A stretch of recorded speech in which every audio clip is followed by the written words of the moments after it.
Okay. Hi guys, it's skycat.live. Woo! Yeah, it's like January 6th. It's happy insurrection day or whatever the fuck. I'm kidding. It's January 6th and on this time last year? Yeah, last year wasn't it? I think it was.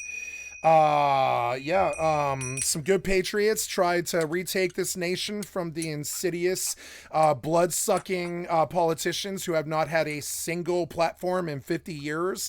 Nothing but world wars, death, Watergates, COVIDs, and 9/11s. And so we say, bless the Americans who tried to change things. We don't like how you did it, but we understand what you were doing. And we hope that the piece of shit American government dies.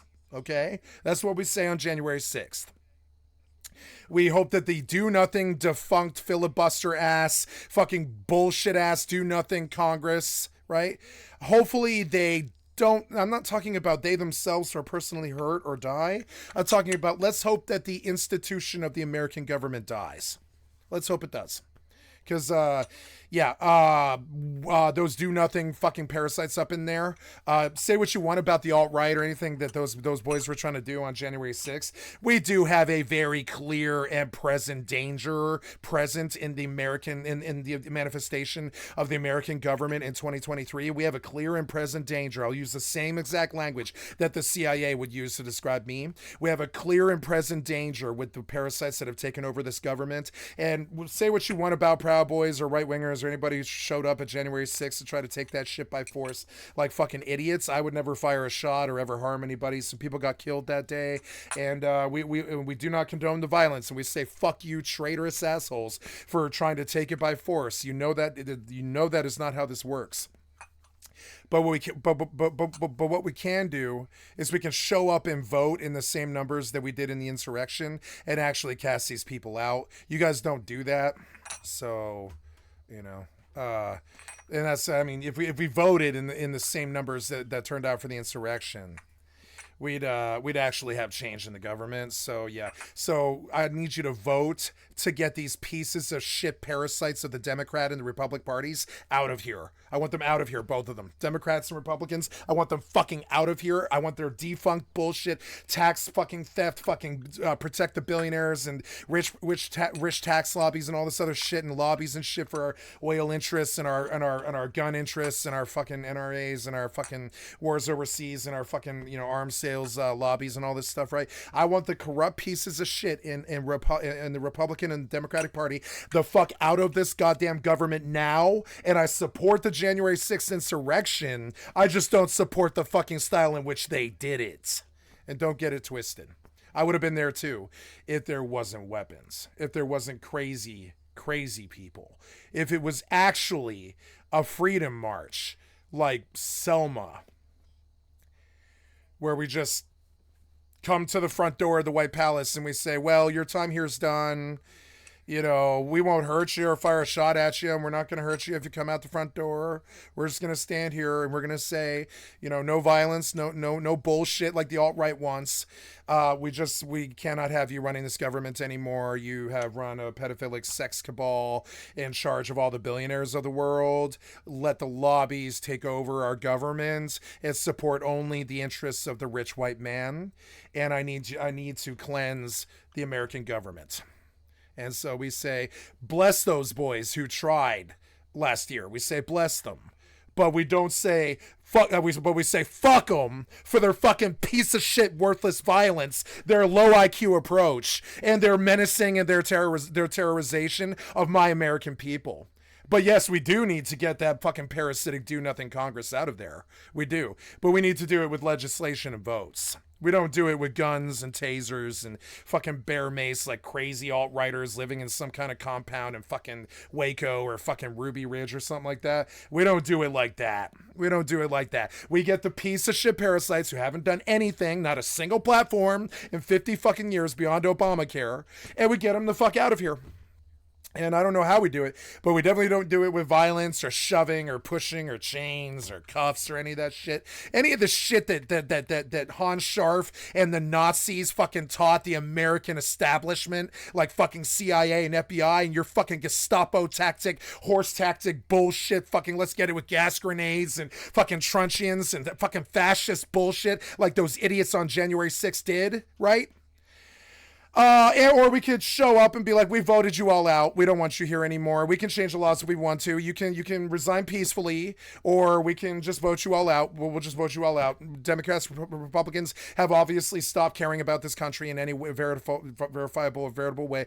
The Democrats don't want us to die, which is how we got Obamacare. But the Republicans do want us to die. And we need to, and the Democrats only care halfway. So I'd say about 3/4 of the Republican and Democrat Party in its entirety do not give a shit if we die of poverty or cold or deprivation or bad infrastructure, any of that shit. Like I would say 3/4 of the American government does not give a shit if we live or die. And I say vote them the fuck out. Use the system that they allowed us to use. Why the fuck would you go in there with bear mace and goddamn truncheons like some kind of fascist goddamn fucking police push? You fucking idiots. Of course they fucking canceled your president and killed your party. Of course they did. You could have done something amazing there, and you fucked it up because you like your violence more than you like change. You fucking losers. So yeah, great job fucking up the only revolution chance we had, you fucking violent morons. You fucking violent morons. Good job fucking it up. You could have gotten the parasites out of here. But nah, you gotta beat on cops or something like that. You gotta go pepper spray them, and the pigs have to pepper spray you. You gotta get in your fascist violent fight like the fucking beer hall pushed idiots that you are. Go fuck yourself and your fucking fascism. You know what I'm saying? And so that's all I have to say about January 6th, and I wanted to intro the video about it. You know, I just want like somebody with some actual sense should speak instead of Republican and Democrat figureheads who yak for 50 years with maybe one or two platforms in 50 years, get us all killed overseas for 20 years in Afghanistan and bungle COVID and kibitz with the Russians and have sex with children and all the other things that the American government needs to get fucking prosecuted or at least voted out for. Then no, I don't like the Democrats. No. I vote for them because I'd say about half of them care if we live or die. I would say the Republicans straight up don't. They think the homeless people should die, I think. And and I'd say about half the Democrats don't give a shit if we live or die because they're too busy trying to filibuster and gerrymander the entire fucking country and carve it up and eat it alive and just carve it up for the highest bidder. And that's the other half of the Democratic Party and, the Wall Street Obama cabinet. Okay, so yeah, on January 6th, we say, bless those boys who tried. It sucks that the violent nature of your hearts and how angry you are at them clouded your fucking vision. But you want real fucking change? Go watch the fucking movie Gandhi and watch how one man never fired a shot and toppled the entire British colony. With odds something like 10 armed men for every one unarmed man. And, you'll understand that you're stupid, fucking bullshit, backwards, dumb, low IQ, gotta have guns, violence in America, fucking, like, beer hall pushed, fucking, like violence and shit. That can go suck a dick in anybody who believes in it. You think you need to take that fucking place by force? You're a goddamn idiot. Anybody who needs to take a government by force is a fucking asshole. Okay? You gotta vote them out. Can't fire a shot. Got a peaceful Gandhi walk to the sea. Gotta stand outside their door and block them from trying to take over the world. Block them with big crowds and masses of people. And be like, nah, we're just here to vote you out. Or at least take your boot off of Eric Garner's neck. Because I can't breathe. Get your truncheon and your boot off of my neck. And yeah, we vote them out. And we start a new party that's run by a computer and voted for by us all on our cell phones. And statistically, what the cell phone reads and all this stuff, right? And instead of all the stupid politicians and all the stupid fucking bullshit in the Congress, we just vote on our cell phones. Do you want infrastructure changes this year? Yes or no? right? And we spend all of this stupid time that we spend on CNN and Fox and do nothing Congresses and bullshit electoral colleges that strap us with fucking presidents who couldn't read the Constitution, who are so old that they're shitting themselves on diapers while they're dealing with the fucking press. And I'm sorry, but whatever you think you want America to turn into like this wasn't it. And so, yeah, we peacefully walk to the sea. We stand outside the door of the White Palace. We say, you're fired. Here's every vote. Here, we voted, we have fired you, we have fired the Congress, we have fired the fucking president, we have fired the legislative, and we're gonna redo it all. We're gonna fucking rewire it up with computers and shit that can't be corrupted like you fucking assholes, and we're gonna run this shit like an actual fucking government, instead of you do-nothing fucking parasites sitting up there trying to fucking prosecute people for abortion or some stupid-ass fucking bullshit human issues that have nothing to do with the fact that poverty is killing this country. The rent is too damn high, and you haven't listed a fucking policy beyond get the Mexicans out of here and healthcare in the last 55 fucking years. And so, yeah, you killed us. You killed us. I want both of you out of here. Republicans and Democrats killed us. They killed us. Get them out of here. Get them gone. And that's all I have to say on January 6th. And we get off that subject for probably the rest of the day. You killed us, and we want you gone. We aren't going to hurt you. We're not going to show up and hang my pants. Hang my pants. Hang my pants. Hang my pants. We're not going to show up like that. No. We're going to say, hello, sir. We have 265 million votes that says you guys aren't the Congress anymore. You guys aren't the president anymore. We got them right here on paper. You want them? Brought them in on fucking on a fucking UPS truck and shit. Here's the 265 million votes that says you're the fuck gone. Get out of here. You don't have jobs anymore. That's the process. And if they fight us, then you get to hurt them. Got to vote them out first, right? When they fight us on voting them out, that's when you get to sweep through there with M16s and choppers and kill the parasitic entity that's taken over our government. But first you must vote them out, you goddamn violent fucking violence-loving idiots with your guns and your truncheon and your fascism and your cops and your beat on poor people. Go take Nancy Pelosi's desk or an ornament fucking craziness and actually do a government. You fucking idiots. Actually do a government. Actually vote them in. Actually vote them out. Like, geez, do something. It's not storming them with bear mace. It's not that. It's not guns. You issue the ultimatum. You say, here's 265 million American votes. It says the U.S. fucking two bipartisan scene has killed this country. We don't support you. We don't want you in the presidency anymore. You fucked up this country way too fucking bad. You haven't had a policy in 55 years. You've been raping children, and you're running around fucking spending money overseas on foreign wars for people that don't live here. It's like a bad father. You're spending the family's money on whores overseas. You charge us $2,000 when we're 18 and we need cheap rent and we're young, you know? You charge us $2,000. Daddy's charging us $2,000 for rent, you know? And all this other stupid ass shit. And so I can't pay for college because I got to pay $2,000 for rent. Oh, I can't pay for food because I got to pay $2,000 for rent. Can't pay for drugs. I can't pay for anything. Can't pay for healthcare or anything at all, or insurance, or live a normal human life because I pay rent. I pay rent, you know. It's what I actually do. You've turned us into rent batteries, like the veritable Matrix and all this shit, right? We're rent batteries to you, you know. That's all it is to you. We're rent batteries who buy your food and your fucking technology and your guns and your shit. We're just consumers to you. You talked about it when Bush talked about the New World Order. It's like we got to scare them into purchasing things, and when they're scared, they buy more stuff. I mean, that's what this is. And yeah, the Democrats are no better. Get them the fuck both out of here. I want 5 new parties, and it isn't Republican and Democrats, and all of them are voting for a computer to run the fucking place, and all we do for a government is we ensure that the computer isn't ever touched by a corrupt person, you know? And all the computer does is show us how to make sure the roads are fixed by 2027, the water is cheap, the power is affordable, the rent is acceptable, the people are happy, the education's better, there's no bullshit about fucking abortion or assault rifles or any of this other stupid shit, because it's like, why were you trying to control any of that stuff in the first fucking place? You know you sound like Hitler when you do that stupid shit. If they want abortion, let them do it. If they want assault rifles, let them do it. If they want to get high on heroin, let them do it. You and your fucking fascism can suck a fucking dick. I want you to get back to the fucking business of running this country better. You know what I'm saying? And I don't want diapered old men. I don't want I'm sorry, but yeah, you let it get too far. You let this country die, and I want them both out of here. Democrats didn't do any better with me than the Republicans. You both fucking fell asleep at the fucking switch and killed us. Fucking killed us. So we say, God bless those American patriots who stood against you last year. I don't care if they're right or left. Get that parasite government the fuck out of here. But it's with paper, not bullets and mace. Okay?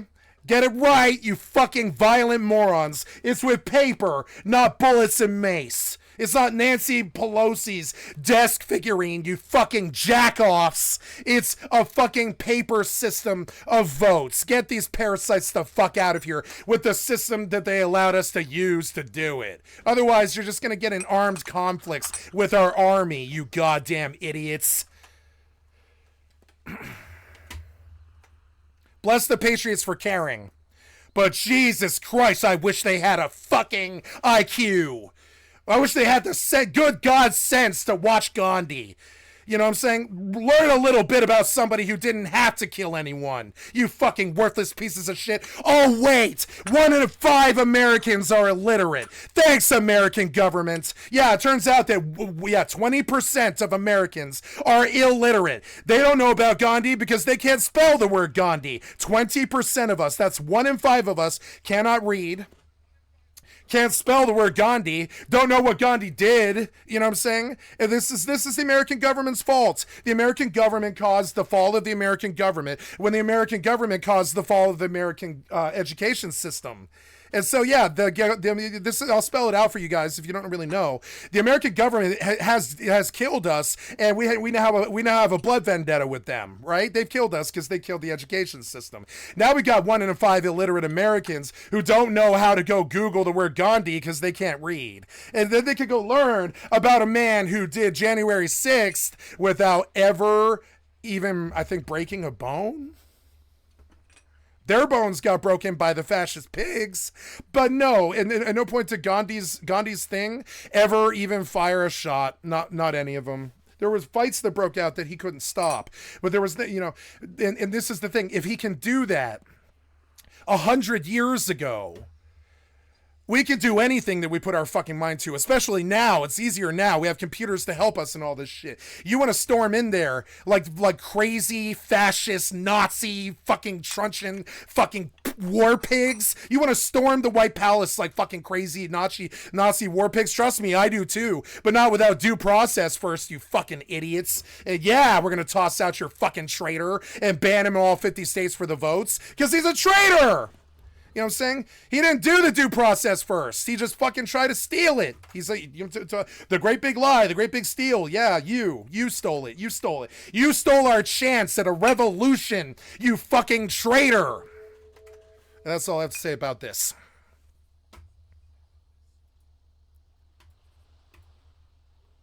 You bungled COVID and you bungled the revolution, you fucking diaper smelly fucking shithead. You killed us. You killed us. You killed us with COVID, and you killed our chance at a change. Democrats are no better. Biden did it too. They all did it. They've all done it. This is Obama. This is the do nothing Republican and Democrat fucking Republicrat fucking parasitic infection that has taken over our government, raped our children, stole our money, all the gold in Fort Knox, and disappeared essentially. Run by fucking deep state Taliban, American Taliban motherfuckers like Koch brothers with more money than God. And the whole thing is foul.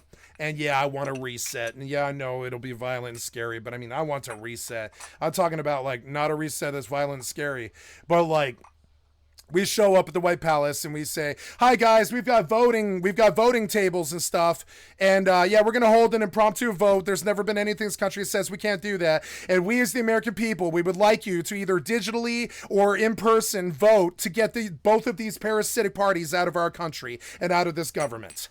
and we want a computer and a set of people who are only interested in making sure the American people will get a good education, good shelter for an acceptable price, good education, good food, good water, good care, good mental health care, all this other stuff. And we stop worrying about Afghanistan, we stop worrying about Russia, we stop worrying about Israel, and we start worrying about our fucking self. You know what I'm saying? Which is the natural state of things in America, if you forgot. We look out for our fucking selves, motherfucker, ourselves. Yeah, we need friends and all this, but first we deal with the parasitic bullshit that fucking kibitz with Russia and China and all these other crazy world powers like Saddam Hussein and fucking, you know, in the myth of Osama bin Laden, so they could kill our own citizens to get us committed to world wars overseas. That's what this government actually is. Get them the fuck out of here. When was the last time they did anything beyond Obamacare?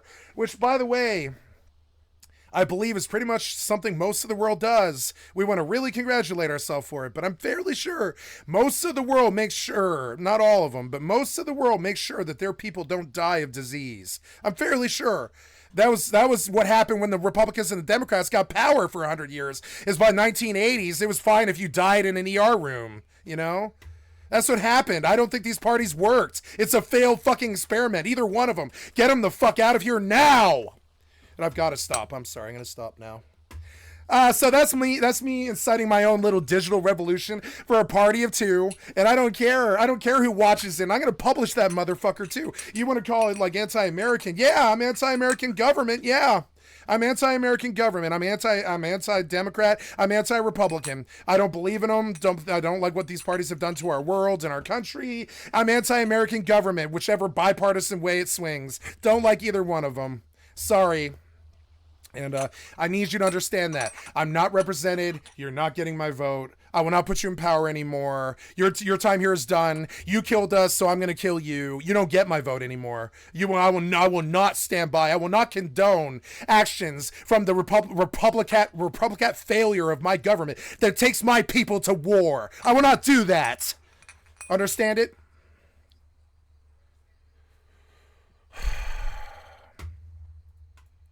You seem like you want a civil war. I want a civil war against the government.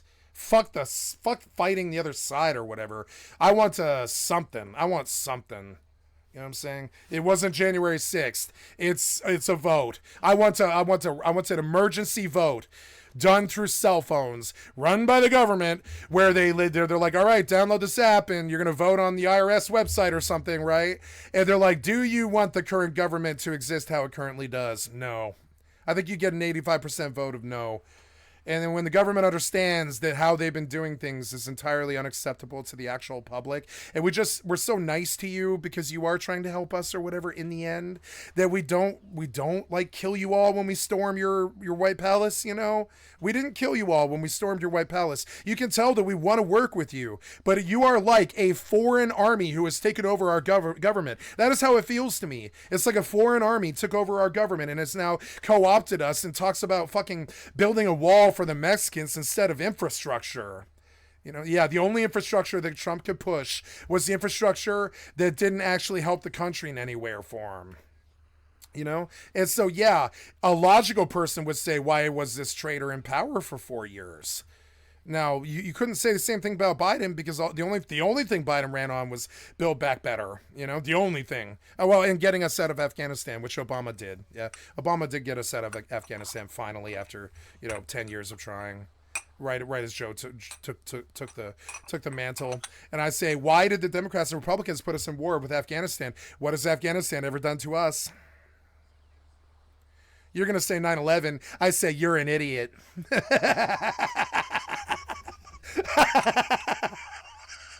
If you say 9/11, I say you're an idiot. You are an idiot, and you deserve what government you get. If you think it's 9/11, you are an idiot, and you deserve what government you get. Straight up. I don't know how else to say it. If you think 9/11 was real and Osama bin Laden was real, if you think 9/11 was real and Osama bin Laden is real, you deserve the government that you get.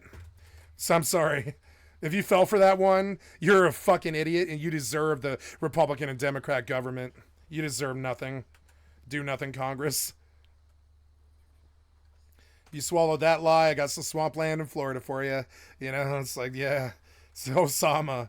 Obama ka Osama. Obama ka Osama. Obama ka Osama. Chunk took a dump on COVID. Chunk took a dump on COVID. Chunk took a dump on COVID. Chunk dumped on COVID. Obama's Wall Street cabinet. Obama's Wall Street cabinet. Obama's Wall Street cabinet. Jesus. Ah, man, remember the 2008 bank crisis? You know, it just goes on. It's like you can tell they're on this like they're on this Potomac two-step tango of on our necks. They are Potomac two-step tangoing. You know, the old two-step tango, right? Or whatever, the Potomac tango. They're literally they're doing a tango on our necks. You know, it's like literally like that. Get them both out of here, fucking traitors. You go 50 years without a policy, I say get the fuck out of here, do nothing Congress. Shut the fuck up about abortion and gay marriage, and get to the fact that a lot of us are dying of poverty and drug abuse. Get to actual problems, you know what I'm saying? Who the fuck cares if gays want to ruin their life the same way we all ruined our life with marriage or whatever, right? Who the fuck cares about that? I don't care if a woman wants to get an abortion. That's her body. I don't care that you care about it. I don't care what you think about God. I don't care how many of you believe in angels. I don't care. I need smart people to run our government now. Not people who believe in angels. Sorry.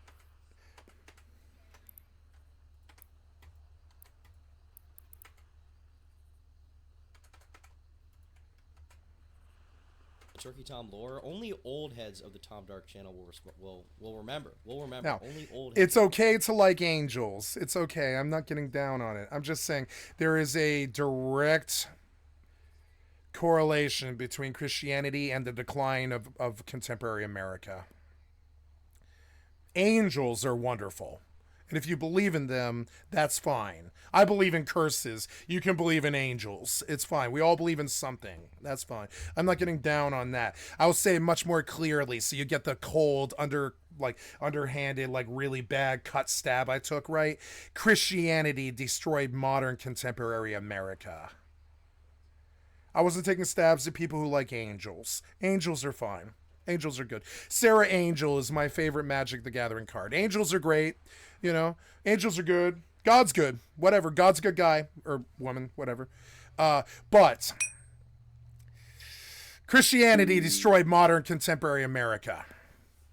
Now what happened here? I DC'd? I dropped frames. Seems weird. Okay, reconnection. I love getting off on politics. It sounded like a crazy person, but to me, I sound like the only person who's actually spoken sense in the last 60 years. You know, you understand that? That's why I do this. I say these things, not because I want a career out of it, or that I care about money, or that I care what you think, or that I need you to agree with me. I'm saying these things because I believe them. Like, wholeheartedly believe them, like the way the sun's going to rise tomorrow. I really believe these things I'm saying, or I wouldn't say them. Really need to get both the Democrats and the Republicans out of here. I know that sounds really, really crazy to you, but it doesn't to me. I want to dissolve both parties. I think they're what's wrong with America. Oh no, it's a level 29. Come on, can we get around this bad design, please? Do you really need to shove it in my face like 7-8 times in a row? Is it really necessary? I guess it is. Sorry, guys. WoW just insisted on a level 29 mob there, so I can't fish that fucking fishing pool. I don't know why, but they did. Okay, so let's get buffs. Ooh, I'm getting hurt very quickly. Yep.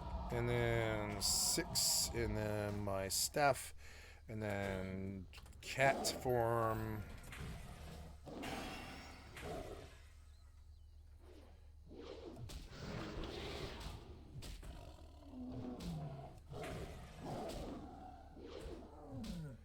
Die, you. Yeah. It's okay if you believe in God, and Christianity is good. It's a good thing. But the Christian lobby destroyed modern contemporary America. Oh, my tablet's on, I guess. Damn it. Annoying. There we go. I'm not saying Christianity's bad. I'm saying the people who used it as a tribal power base to take over our government and send us in a direction where we haven't had any real platform or policy spoken about in 50 years. That is Christianity is destroying America. You understand how I can say it out of one side of my mouth as well as the other, like a good master debater. I'm going to defend both sides, right? Christianity is a force of good on this planet. God is great. God is a good thing. You know, it's great. I'm not saying Christianity is bad. You're getting the destruction that Christianity has caused mixed up with Christianity itself, right? I'm saying Christianity has caused a lot of problems, right? In America, it has destroyed contemporary America. Now, is Christianity bad? No. Not in any way or form. I can say these things. It had a bad effect on government, which is why when we came here, we said separation of church and state. But all I see is the Christian, white, rich, right-wing lobby filibustering every single bill. And so... Not saying Christianity is bad. I'm saying that power base that it caused... The fact that it's on our dollar, that is not what the founding fathers wanted. That is not what they wanted. They wanted separation of church and state. They did not want they did not want that e pluribus unum shit. They did not want this, Veni Vidi Vici shit. They did not want God fucking up their country. They didn't want the Christian power base swaying the vote. That's anti-American stuff. It is. Christian's good if you keep it to the privacy of your own home, like sex. Got too much sex in public now. Got too much Christianity in public now. Church and separation of church and state is not there. I mean, they don't force us to read the Bible in school, so I guess you could say, yeah, there is a separation of some sort. They would like to, but they can't. And this is I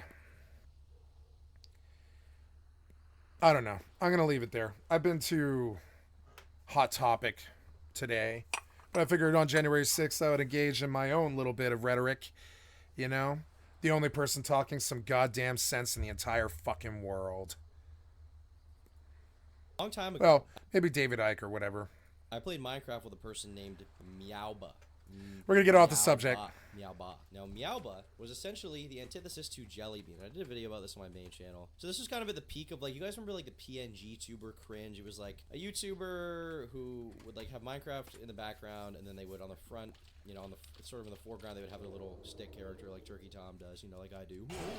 They'd be like, oh, reading hate comments, and then they, read comments or, react to funny posts. It was just trash, right? And there's a whole genre of these guys that exist. This person was definitely the main one, Jellybean, and there were a ton of shorts from this kind of thing. How to become a PNG tuber. First, make your avatar. A literal 9-year-old made that video. Oh my god.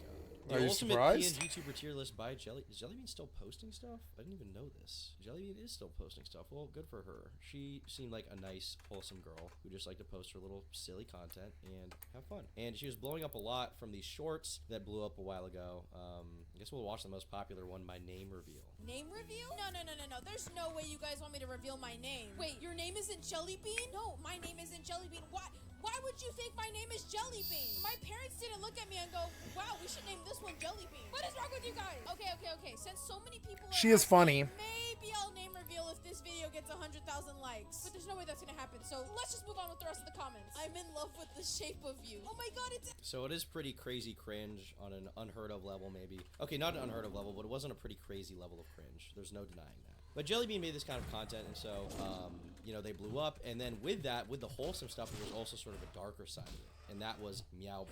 Now, Meowba was just basically an edgy person who would make pretty edgy videos. A lot of them would be talking about Muslims and stuff, being like, I love Allah, stuff like that. Meowba becomes Muslim, #cool. Reading Meow's Discord questions, part 13. I forgot how grating the voice is. I forgot how crazy the voice is. Fasting for Ramadan? Oh, I love baby. Oh, People think I'm a bad streamer. I don't know, man. I don't know about that. Of course Meow is. Happy Ramadan, yeah? Meowba, are you Muslim? Yeah, can't you tell by the hijab? Silly Billy. So this kind of stuff was getting popular, and it was like extremely cringe, but also there was a little bit of an edgy side to it where she would troll people and bait them into hating her, right? And so I ended up doing a video about this on my channel. Actually, we already found it. Here it is. Yeah, the jelly bean controversy, where I went over everything about jelly. What is this? And It's during this video, I also had a section dedicated specifically to Meowba. Gotta use the night core because obviously thematically consistent with the Meowba branding, in my opinion. Around the same time that the hate for Jellybean was at an all-time high, a new content creator known as Meowba entered the scene. She first started posting content in March of 2022, and despite only having an online presence for a little over a month, she's Who's that? garnered over 1.4 million followers, with her being embroiled in Oh, even yes, more I controversy forgot than to do any of her this. counterparts. While originally posting extremely to do standard this. TikToks drawing fan art for Dream and Jellybean, she made her debut as a full-on PNG tuber soon after, with a high-pitched childlike voice and anime girl appearance. Hi there, Viva-chan. Welcome to Meow's PNG tuber introduction. It's like There was that even a point in character time- from Genshin Impact, Paimon. I always wonder where they got that shit from. Because it's probably really popular with 12-year-old girls in Korea.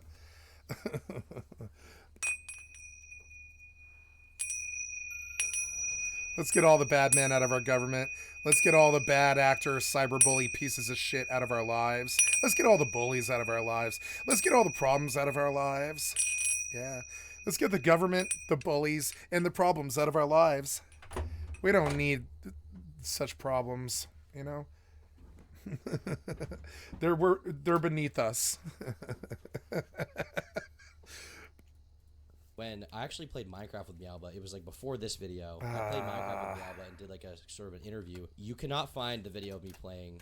Oh wait, there is a re-upload. Damn, I'm surprised it's not taken down. But there was a video on my channel of me playing Minecraft with Meowba. And the reason it got taken down was for hate speech because Meowba basically told me to buy a rope. But I had fun playing with Meowba. You know, she was a silly girl. She was a crazy girl. But I had fun playing with her for my impression. Turns out that impression of edginess was correct. But No, it it's went beyond that. Mangle. And within a short amount of time, I saw No, rumors goddamn fucking mouse. about Meowba being a freak of nature. And Meowba never even denied it. She just basically confirmed it. In this video, I think I basically went over the fact that one of the things she was accepting people to do to get like mod role in her server was for them to carve like the name of Meowba into themselves, and then she would give them the role. And all sorts of other allegations of like CP in the server and stuff like that. I don't know how real all that was. But with all that floating around Meowba, And this is why I don't do diet, Discord that, servers, and also the guys. fact, I think she drew NSFW art of her. I think I dodged a lot of bullets in my first 2 years. A lot of bullets. I like sometimes I think I made errors, and sometimes I think I kind of dodged some bullets. And one of the bullets I dodged is a Discord. Definitely dodged that bullet. Dodged it. You know what I'm saying? Yeah. So okay, Mangle Rake. It's not Mangle though. It's Savage Roar. Mangle Savage Roar. No, it's Mangle Rake Savage Roar. Yeah. No, I'll just do it myself. It's okay. This is okay, but I don't want it. That's all right. That's all good. That's good. Or YouTuber right after he died of cancer. I made this video where I sort of cut ties. Not that I was like good buddies with her behind the scenes, but I was in her server. No, for it, which do she not had a main aggro. server with like 400, 500,000 people. I was in there, and I never saw any of that going on. Just a lot of edgy memes and like whatever gore videos. I definitely saw that, but I didn't realize just how bad it was until I had made this video, which is around the time I came back to Tom Dark because I'd taken like a 6-month hiatus. What, my child? Wait. You're dying. Wait, no, Jeffrey. No, please. You killed her sheep. Oh, thank God, it's over. Now the world is rid of this cancer known as Meowba. Had to be done. Didn't you say you took down the Meowba Minecraft video because she was evil? No, that video got taken down by YouTube for hate speech because she told me to buy a rope. which you can say in a few different ways, but she told me to buy a rope, basically, and I got taken down. A bunch of weird stuff happened with Meowba. I didn't know all the details, but I had some allegations, but somebody ended up making a video about it. Jormy49 made a video of the origin of TikTok's most notorious troll, and we're going to watch this video. We're going to analyze the history of Meowba together. We're going to go on a journey to figure out where it all went wrong. Now, I thought Meowba was funny. Saying slurs, funny. Disrespecting religion, funny. Getting people to carve themselves, not funny. Not funny. Kind of effed up. So, realistically, I think I was right to cut ties a little bit here. Hello, ladies and gentlemen, and welcome back to the Tom Dark channel. I always like my I'm own your host, videos. And today, we will be talking about Meowba, one of the most controversial online personalities. As someone who was in her server for a long time, I can assure you that the drama was intense. Mods and event managers switching sides, going to war with comm kids, etc. It was great, and it's unfortunate that 99% of everyone that's heard of Meowba has only ever scratched the surface of her true lore. The Discord server was where it was really all at. Of the last year or so. Someone who I initially thought was just funny, but may actually be evil. Let's get into it. So who is Meowba? Meowba is So this is my initial video, but if you watch this video, you already know it all. But I would assume at least that this individual, Jormy49, is going to go into all of the lore. So be sure to check out his video if you want. Obviously, I'm going to react to it and give my take, but obviously if you like it, you want to subscribe to his stuff, I'll subscribe. You guys should all subscribe as well. I highly recommend it. Like Morker said, search up only using Blade. I know all about it, dude. Don't worry. Figure the don't know, but I know all about it. Following my last video, which focused on one particular degenerate festering in the annals of French forum culture, the pressure was on me to select a new target lurking within the cesspit of the internet, so the Jormy 49ers could gorge themselves on their delectable cringe whilst Wojaks flash across the screen. And while on my quest, I've come across one of the most insidious cringe lords imaginable, whose character arc has been so ridiculous that if it were to appear in a Marvel movie, critics would scoff at its unbelievability. What is with the ridiculous amount of every single image has to be like a Wojak or a meme? There can't be like a single just like stock video. I kind of like it though. I'm gonna rip this off, but I actually do kind of like everything. It's appealing to me. Scratch in the back. I mean, it's not every My fishing hole. Wikitubia page comes packaged Mine. with a content warning alerting you of death threats, fake Dick. suicide, disrespect towards Dick, dick, someone's dick. death, and much more. Just this view alone tells you the subject of today's video has gotten into some unique and extremely specific controversies. So sit back and relax as I, Jormy49, serve as your ferryman, taking you across the veritable river Styx of Do we need the Mario butt? Was that really a necessary choice? I feel like there could have been literally any other image that could have been even just as funny instead of Mario's plump butt. I mean, maybe that's just my take real quick, but I think we definitely could have just gone for something other than the Mario butt. That's just me though. internet cringe, trolling, and degeneracy beyond what anyone could have possibly imagined from an innocuous TikTok provocateur named Meowba. Before we get into the meat of this video, I'd like to make it clear that, just like in my first video, the person I'll be describing is allegedly engaged in some harmful and possibly criminal acts. I don't endorse or support any of these actions. I simply want to tell this frankly ridiculous story and shed light on the annals of the internet's ludicrousness. But to those who were affected negatively by the actions described, my thoughts are with you. And though I may poke fun at some of the more absurd parts of the story, I'm not attempting to make light of any of them. Also, I just wanted to say, thank you, Jormy49ers. In the wake of my last video, which was the first one I put this much effort into, I think I received about Don't care. it's a name known by many on the internet. I won't pretend otherwise. Unlike others who may exaggerate the obscurity of the topics they cover, I, Jormy49, am well known as the epitome Well of known. integrity, so I will be upfront. The epitome of integrity. As I attack YouTubers with my my TMZ attack channel. I am the epitome of, as you know, I am the epitome. Listen to them fucking talk about themselves. They're so deluded. Them and reality do not mix. The bullies, they're just crazy. They're so stupid. They're like, oh, I'm doing God's work. It's funny, so it must be good. Or these attack videos that I'm doing on this girl makes me a genius of the highest fucking moral standard and all this shit. No, you're a piece of shit, worthless, emotional vampire fucking attack artist on the internet. You're like literally a bottom feeding, I mean, like literally, like that's what I'm doing right now. But see, the difference is I'm responding. You're actually picking a target and then firing volleys. Send it. You know, I can literally hear you think in your brain, oh, I'm such a moral bastion because I've got to hurt this YouTuber. Send it now. You know, it's like, and you're on this attack mission, like Carl Dunitz and the fucking Wolfpack in the fucking Atlantic, and you're like trying to sink a fucking YouTube submariner, and you're like, I'm the moral bastion. I am the bastion of moral. I'm the epitome of bastion, a bastion of moral verisimilitude and all this. It's just like, come on, no. You're a piece of shit takedown artist on YouTube, and you suck. You don't add anything to the world. You entertain people by attacking people, so you do add that. I'll give you credit there, but that doesn't make you morally good. You know, any more than me attacking you does. You know, I'm not going to call myself good for attacking you, and I'm not going to call you good for attacking her. You're a piece of shit takedown artist on the YouTube.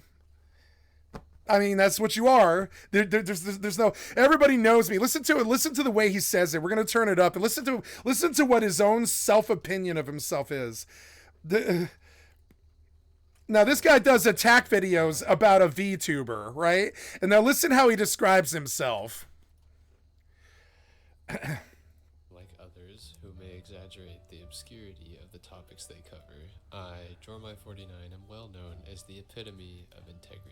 I am well known for being the epitome of integrity as I make these TMZ attack videos on YouTube, like some kind of veritable trashy digital version of National Enquirer.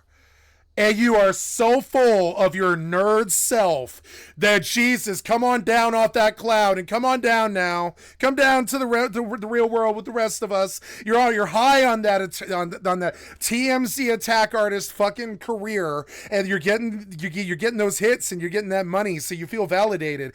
But you're still a piece of shit celebrity you're a trashy celebrity takedown artist. Did you think you were something better? Listen to you do. You think you're something better than that. You're not. You're just like the cyberbully thinks he's something better than that. You're not. You're a piece of worthless cyberbully shit. And everybody in the world were to confront you with a green button saying yes and a red button saying no, if after they saw what you did over the last 2 years, they would red button no you. The entire world would. But in your head, you're thinking, oh, they're all yesing me. They're all yes buttoning me. No. No. I will be upfront. Miaba's TikTok account. I am the epitome of, you're not the epitome of anything. No. Topics they cover. I, Jormy49, am well known as the epitome of integrity. I am well known for the epitome of integrity. Because I am nerd and I have glasses on the internet and I make YouTube videos to get hits. So I'm somehow a bastion of goodness in this world when I do piece of shit celebrity TMZ takedown pieces on VTuber girls that I don't like.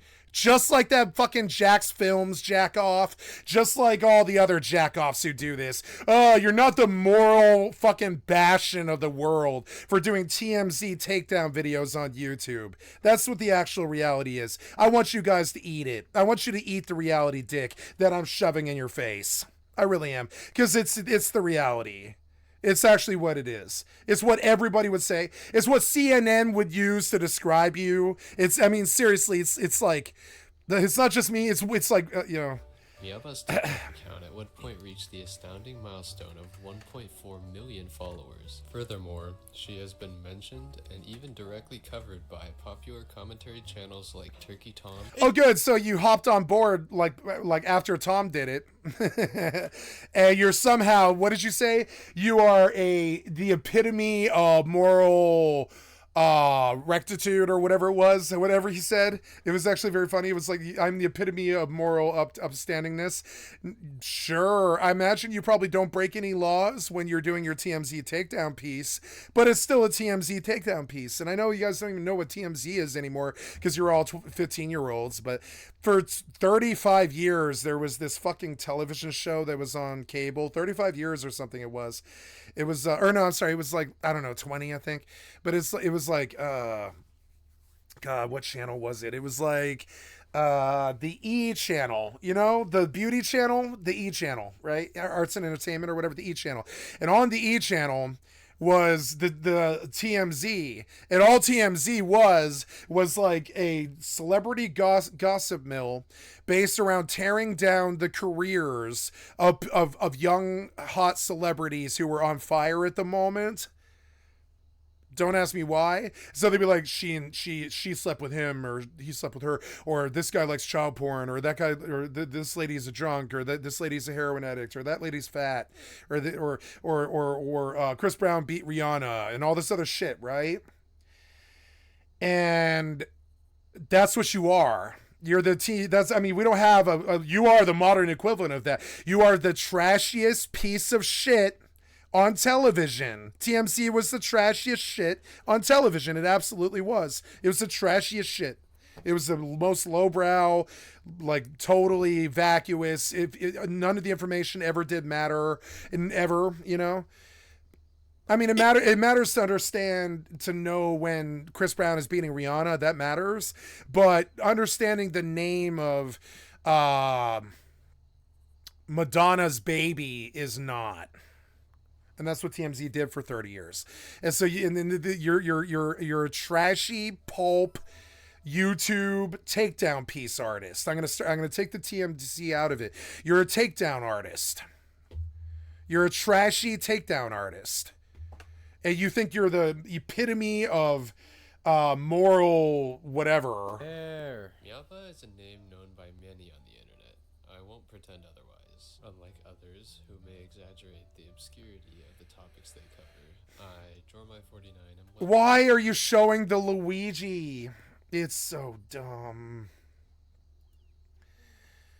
Now listen to him talk again, because it's like some of the worst horse shit I've heard out of a human in a long, long time. And I would do a video about this, but don't, right? And this is how you do good comedy on the internet, right? I would do a video about this, right? But I'm not a piece of shit takedown artist on the internet. I'm not a good person, but I'm not a bad person, right? And I'm not going to say I'm the epitome of moral whatever. That's just not the case. I don't need to be like you. I don't need to be like, I am the epitome of moral. What did you say? You are well known for being the epitome of what? Well known of being the epitome of what? 49 and well known as the epitome of integrity. So I will. I would say even this Luigi picture that you just posted sort of brings your integrity into question. I don't know. Wake of my last video, which was the first one I put this much effort into. I think I received about. Don't care. Aww. Anyways, so he's the epitome of moral rectitude, guys. It's a name known by many on the internet. Many on the internet, you know, like 1,800 people. Unlike others who may exaggerate the obscurity of the topics they cover, I, Jormai 49, am well known as the epitome. Jormai? That's how you pronounce it? Mialba's TikTok account at one Jormai? point reached the astounding milestone of 1.4 million followers. Furthermore, she has been mentioned and even directly covered by popular commentary channels like Turkey Tom. It's me! It's Mom, I can see me! my house from here. The thing is, like, Mialba was actually kind of fun to make content with, and if she wasn't just a total apathetic I'm sure she loser, was. probably could have actually had, like, She reminds me of my friend if she Lucky, just didn't a little bit. engage in, like, the worst stuff of all time, being making people carve and nuts in themselves. I definitely think she could have been really funny, and I would have played Minecraft with her again if she had promised not to tell me to buy a rope. But instead, she had to go a little crazy.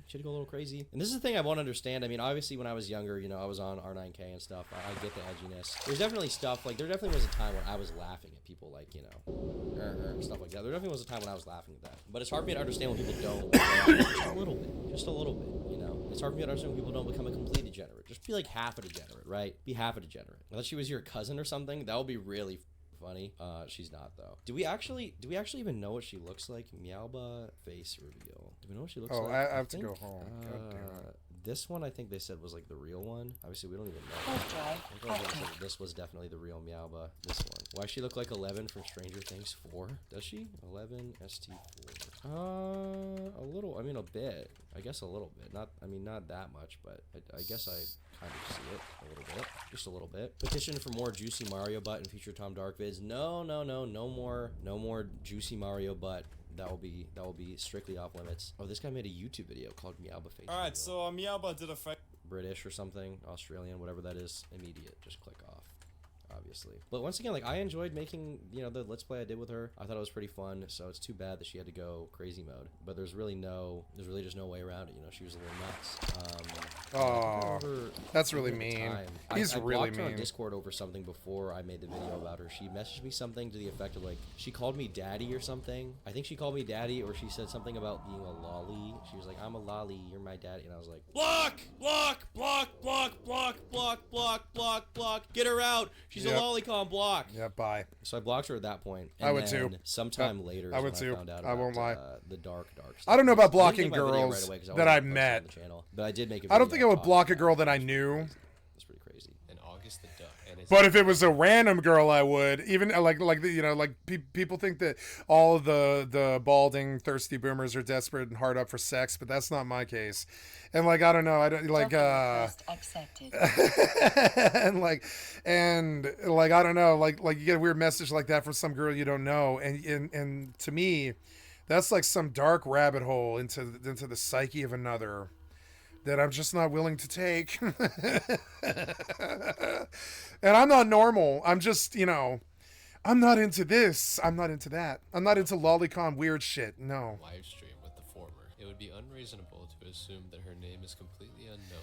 It's like like it reminds me in elementary school, the girls used to draw on their binders, and for me it was CD cases. And I had a CD case, a big old binder, right? I always carried a binder with me. And when I got to school or whatever, I literally was like this. I was like a record nerd. And so when I would get to school, when I was bored, I would either do one or two things. I would shuffle I wouldn't shuffle magic cards, but sometimes I did. But mainly I would shuffle my CDs in my case back to where they were supposed to be so I could find stuff fast. And all of my CDs were inexorably scratched because I used them and played with them too much. I loved them so much. I loved those CDs. They were so beautiful. They had all these cool graphics on them, and they were like the original fucking NFT, but actually worth at least $16, you know. And so I would decorate my CD case with my girlfriend's picture, and like all the bands that I'd like, and I would use like neon pens and shit like that. And I was going through a phase when I was like 15. I lost my virginity, and I was totally in love with my girlfriend. And I had like a CD case with all this cute stuff on it with roses and pictures of my girlfriend and all this stuff. And it's so high school, this shit. But see, these people, they take that to the internet when they're like 14 or 15. And they get my theory is they get a following that I wouldn't normally get because there's a bunch of pervy old 40-year-old dudes in there trying to hang out with a 15-year-old girl. And I really do feel this way, and it sucks. It's not her fault. It's not her fault that it's like that. It just is. So already she's got a pretty big, pretty thirsty audience right away because they can tell she's innocent and a young girl, and this is how the world works with creepers. They go looking for that. It's like crack to them. It sucks, but that's how the world is like. So then she starts decorating her channel with all this pink shit, and it looks like a binder with a picture of her boyfriend, all these stickers and everything, like a 14-year-old would do in a freshman in high school. Except she's at some point, like 6 or 8 years later, right? They're all 6 or 8 years later now, right? They're all like 20, like I would say Turkey Tom is probably 26, 27, something like that. They're all like 24 to 27 now, because when they were originally started, they were like 15 or 16. But now it's been like 8 years, right? They started in 2015, somewhere around there, this whole generation of YouTubers. And it's cute because they started out like high school, and they probably were in high school, which is why it's so cutesy. And the adults like this stuff. Adults like seeing this stuff. It's somebody who cares enough to do all the graphics and everything. It's like content in a way. You know, adults like seeing this weird stuff because they're like, look at all the cute Kirby stickers she did. It's kind of fascinating how cute she made this. You know, you could say women would respond to this well. They'd be like, look how cute she is, you know, and all this. So it's kind of a spectacle. But then 8 years pass. Now they've got neck beards. Now they're sexualized and they're like lolicons, and they have a weird Genshin Impact anime audience who cancels people on Twitter for coming on cats. And it's sad that it's come to this point. but it's weird. The childish shit of tearing each other down like high school bullies. Like, I consider him to be the popular boy in school or whatever, and he seems to be taking a shot at some girl that he used to be friends with. And it's kind of sad that these people that are like 25 are engaging in this high school bullshit, and it's fascinating to me because it's like this train wreck. It's like this train wreck that he gets a million hits off of. It's insane. This was released 4 hours ago, and 41,000 people in the world have watched it. And this it's high school drama boiled down into some kind of like consumable fucking crack vial that we can just pound like the drug and like the crystal juice and the dark crystal, and it makes us all crazy. We're like, the drama's really entertaining, and oh my god, Shane Dawson came on a cat and all this stuff. And it's even this random animation mocking Meowba from oh my god, it's a Bored Ape Yacht Club incel fucking retard trying to manifest themselves and attack a girl. I'm sorry, but I said it exactly for what the fuck it is. I didn't fuck around or mince around about it, you know? I didn't fuck around with it. I said exactly what it is. a year ago, titled She probably said the same exact thing. She probably said verbatim exactly what I said. Oh my god, fuck this weird fucking psyop from this weird fucking deep state incel NFT, you know, fucking Bitcoin Bored Ape Yacht Club NFT guy. I don't want this person in my life. I don't want them taking shots at me. I'm scared of them, etc., etc. You can see that was probably exactly what her response was. Here's the picture that the incel drew of all the angry incels beating the shit out of this girl.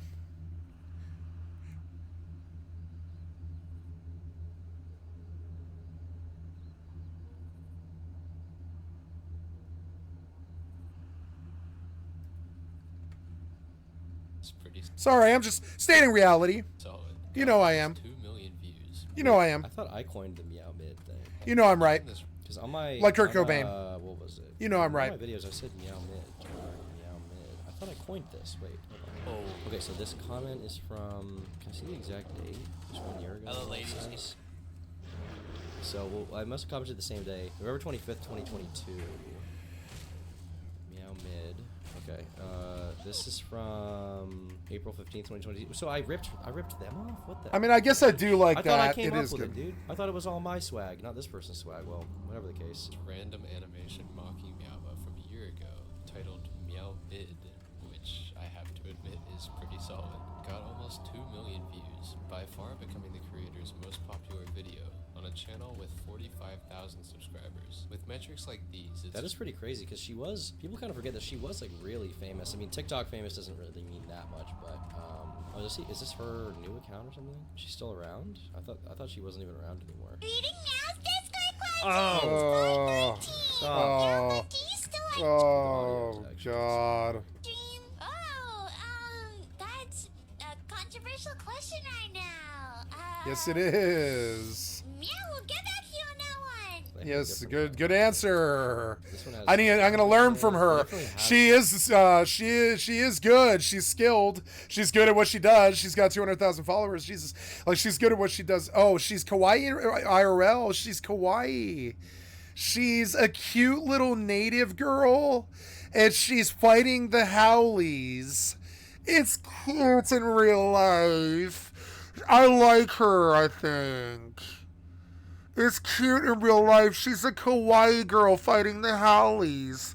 I can see it. They don't understand her. This is a native thing. They act like this. The native girls act like this. I know because I lived in Kauai. You know what I'm saying? And I met a lot of girls like this, and they're like this. They're like these sunny, happy native girls from the island who are taught to be that way culturally. And when she drops Kawaii, it all makes sense to me. But the Howlies missed it. That's dumb white guys who have too much money, right? Or too little money, depending. It's like gringo, right? The Hawaiian word for gringo is howly. And so all the Howlies are attacking the Kawaii girl. And you can see how she might take it personally. She might take that kind of personally after like kind of what we did to their tribe.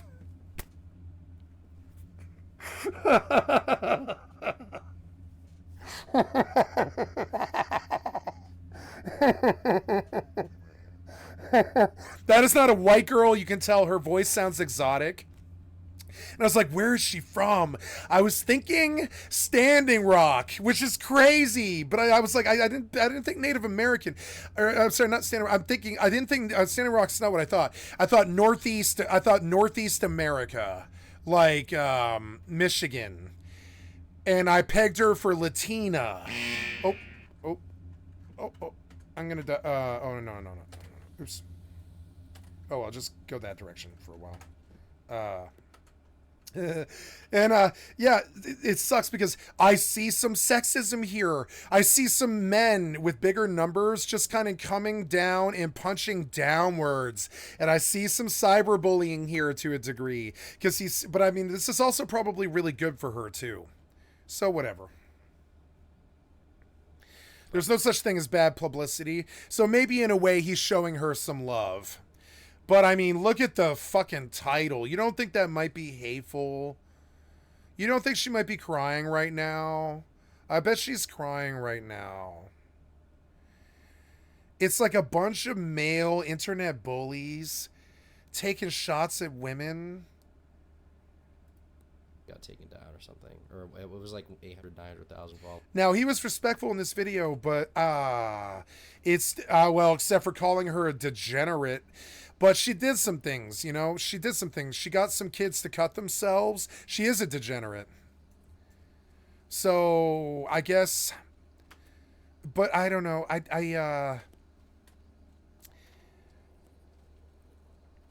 don't know, man. Like, I don't know. She is a degenerate, but I mean, you shouldn't say it.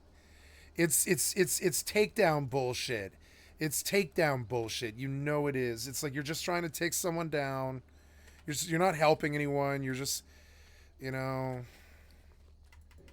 I should have heart. I didn't even think about it. I need an auction house. Or no. It'll be a long flight. I'll take a run to Iron Forge. I don't go to Iron Forge enough. Oh, there's a fishing trainer, but I don't think I need it. But let's see if they've got recipes or anything. And your skill exceeds mine, though I've heard that Old Man Hemming and Booty Mithril Bay head has shroud. copies of the Sounds base in good, but you. That is sure to help you increase your skill. rock scale cod, spy and fin. He doesn't sell a better fishing pole. I need a better fishing pole now. I should do Gubber Blump. Oh wait, no, I did. I do have Blump family fishing pole. Never mind. So where would you like to fly to? We're going to Iron Forge. Followers, but she was really big. I remember even like when I made that video, like more normie kids that I knew, that I, you know, just know from high school and stuff like that, they'd message me about it, be like, yo, I know this person, I've seen them on TikTok, which is crazy because in my mind they were pretty underground, but I guess TikTok just gave them kind of an avenue to be pretty accessible, honestly, which is, you know, yeah. Remember when me and Doc on the radio interviewed that crazy guy who went after Meowba? I actually kind of don't. On the radio. Oh, was it the guy who... I think he messaged me. He had, like, no evidence actually about her, but he tried to expose her or something. Here is a recorded call of Meowba admitting to allowing and rewarding Discord members that committed self-harm on her server. The call. 2 minutes to 7 minutes, 16 seconds. Meowba first admits to previously endorsing the cutting in her Discord server. So let's go and get into this. I have this at 1.5 times speed. What? I didn't make Meow Kitty do my friend. Meow Kitty did it on her own. And I told her it's not multiple times. There's nothing I can do about it because I'm not their parent. I can just help them. How? Let's no roll for Meow Kitty doesn't have her own role. What do you mean? Rain had her own role before this. Sophie's not even on the server. So here she's just saying it's not her responsibility, basically. Because they're mentally ill? Like, why would I kick them out when they need help? Oh, I'm back. Bad enough to do? Wait, Tail, hold on. Tail, sorry. You can go next. Tails, you can go after Sam. But, Sam, if you ban them from the server, they're just gonna go to another server and keep doing it. It doesn't make sense. Why though? How would I dox them? Authorities? Call local authorities? Sorry, you can keep talking. And, has Cloak and their friends done that? Or have they just kept harassing and telling her to... I mean, realistically, if someone is doing it, you should probably, if you have their information, you should tell the police. Recently, someone messaged me and was like, I don't even know how real this is. They were like, I'm in a call with 2Mad and he's saying he's gonna take a bunch of Xanax. And I was like, you should probably tell the police or something. He was like, oh, should I do that? I don't want to ruin his life. And I'm like, don't you think taking a bunch of Xanax would probably ruin his life before the police overdoses or something? I feel like it probably would be really bad.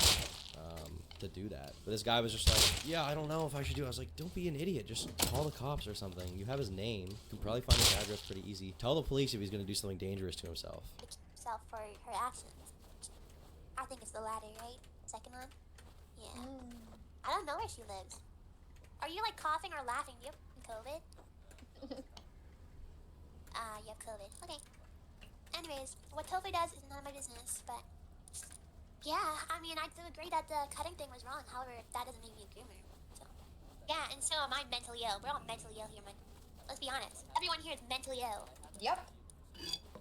Okay, for TOS, probably shouldn't watch too much more of this call, but I mean, she is mentally ill. Jeez. Oh, jeez.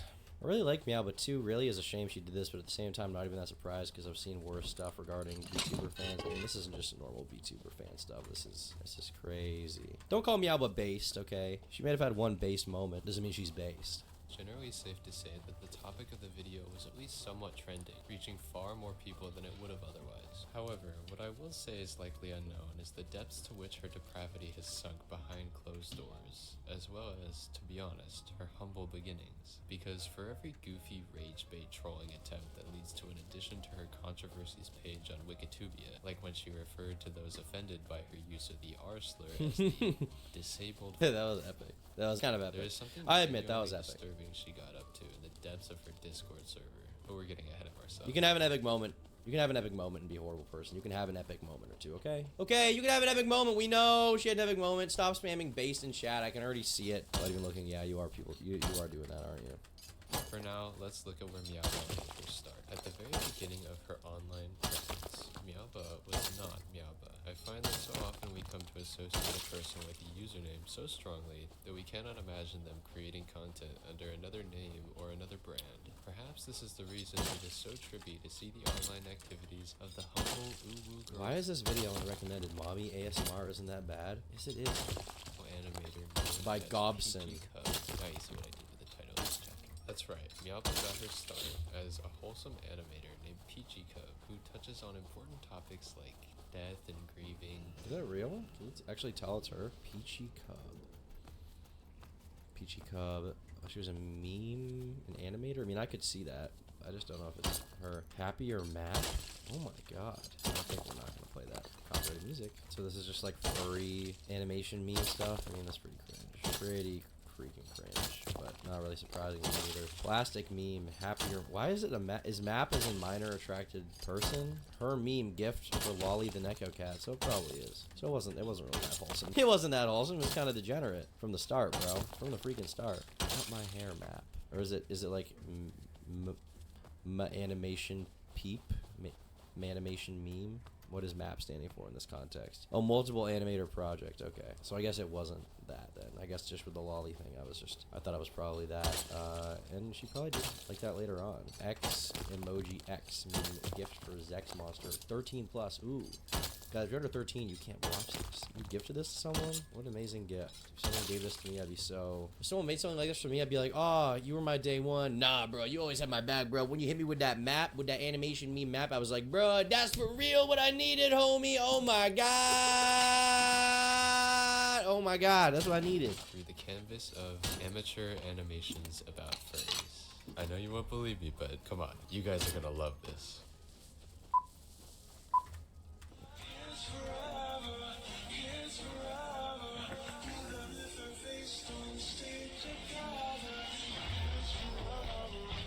Yeah, I love that. I love that so much. Update. A lot of people mention it, so I feel let's address it. I should have clarified that it's just speculation that Peachy Cub was the same person as Meowba because of a similar voice and past speculation from people in places like the gacha community. I apologize for reporting something speculative as if it was confirmed truth and for creating any possible misunderstanding. So we don't actually know. We don't actually know if that is the freaking... We don't actually know if it's her. It's just guessing game, I guess. You forgot that the other person in the thumbnail of the map collab was Crystali, who was a literal P-word arrested for P-word crimes in 2021. Nani was the biggest supporter of the situation, her channel seems to be gone now. We can still see discussion about it by other people in reference to Nani bringing it up when you search for Nani Cristalli. Didn't I react to this person at one point because of like Toastify did a video about them, and I don't really remember the details to that one. YouTuber Cristalli. Oh yeah, this guy. Yeah, I do remember this guy. This guy actually was sentenced for real. This guy was actually like a convicted PDF file. I remember that now. Did Toastify do a video about them at some point? I swear he did. The Crystal of the Wolf Chronicles. So this is a different person, I guess, because Cristalli was actually way older, I think. I think I made a video talking about it. Yeah, this one, VR Chat Degenerate featuring Toastify. I did a whole deep dive on that person, I forgot, from Toastify's video. I completely forgot that I did that. Damn. Yeah, I remember this. Damn. Look at that young, fresh-faced Tom. That's about to be me again when I get a haircut, when I get my face shaved. So soon. That's gonna be me. We're gonna be back. This is only this is only 2 months ago? It was only 2 months ago I looked like that? Time flies, man. Time flies. I thought this was like a year ago. That message to Lil Mar. My bad. My bad.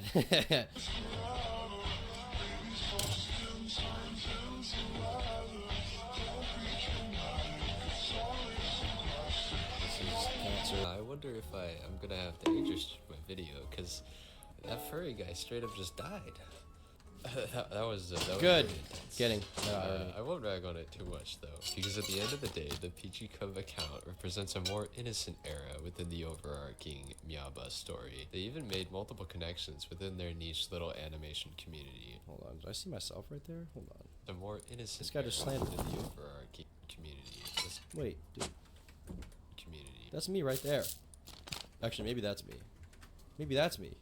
Any one of these people could be me. Why am I being... That guy could be me. Why am I being slandered, bro? I was not 4 out of the 12 people in this freaking graph, okay? With some of their most viewed videos, accumulated view counts approaching 500,000 being the results of collaborations. Given Miaba's later antics, I almost had a heart attack when I saw that PG Cub's most viewed video was titled Happier MAP, which, if you're up to date on internet acronyms, can have wildly varying definitions. That's what I thought. That it is a multiple animator project. We literally had the same. Between we had the Meow same. and other animators We had the same in thought process with that. That's funny. Who is this kid? Is this guy cool or cringe? Is he cool or cringe? The scandals of the speedrunning community. The most controversial game. Oh, I heard about this game. This is the guy that everyone says looks like me. Why am I wrapped up in all of this? I've had enough. Enough! Enough is enough. I will not be slandered and brought down by these people. I'm not Mialba. I'm different from Mialba. I'm a different guy. I'm a unique guy. He sounds gay. Well, we all sound gay at one point in time. We all do. And it was actually received quite well. The comments display a very supportive community that What's wrong with gay? built through this channel and their inroads with others. Another video of note is titled Big Collab. Ooh, it's my birthday. And as the title indicates, it is once again the result of a collaboration. Can only communicate everything with Wojax based. Between Peachy Cub and other members of her animation community. One thing that is particularly notable when snooping in the comments section is that Peachy Cub claims this post was in commemoration of her 15th birthday. This is very interesting as, if true, it would give us some indication. Wait, what was that? Hold on, what was that thing I just saw right there? What is this, bro? No, no, no, no, no, no, no, no, no. No, no, no, no, no, no! No! Why is it always tied into this creepy stuff, bro? Come on.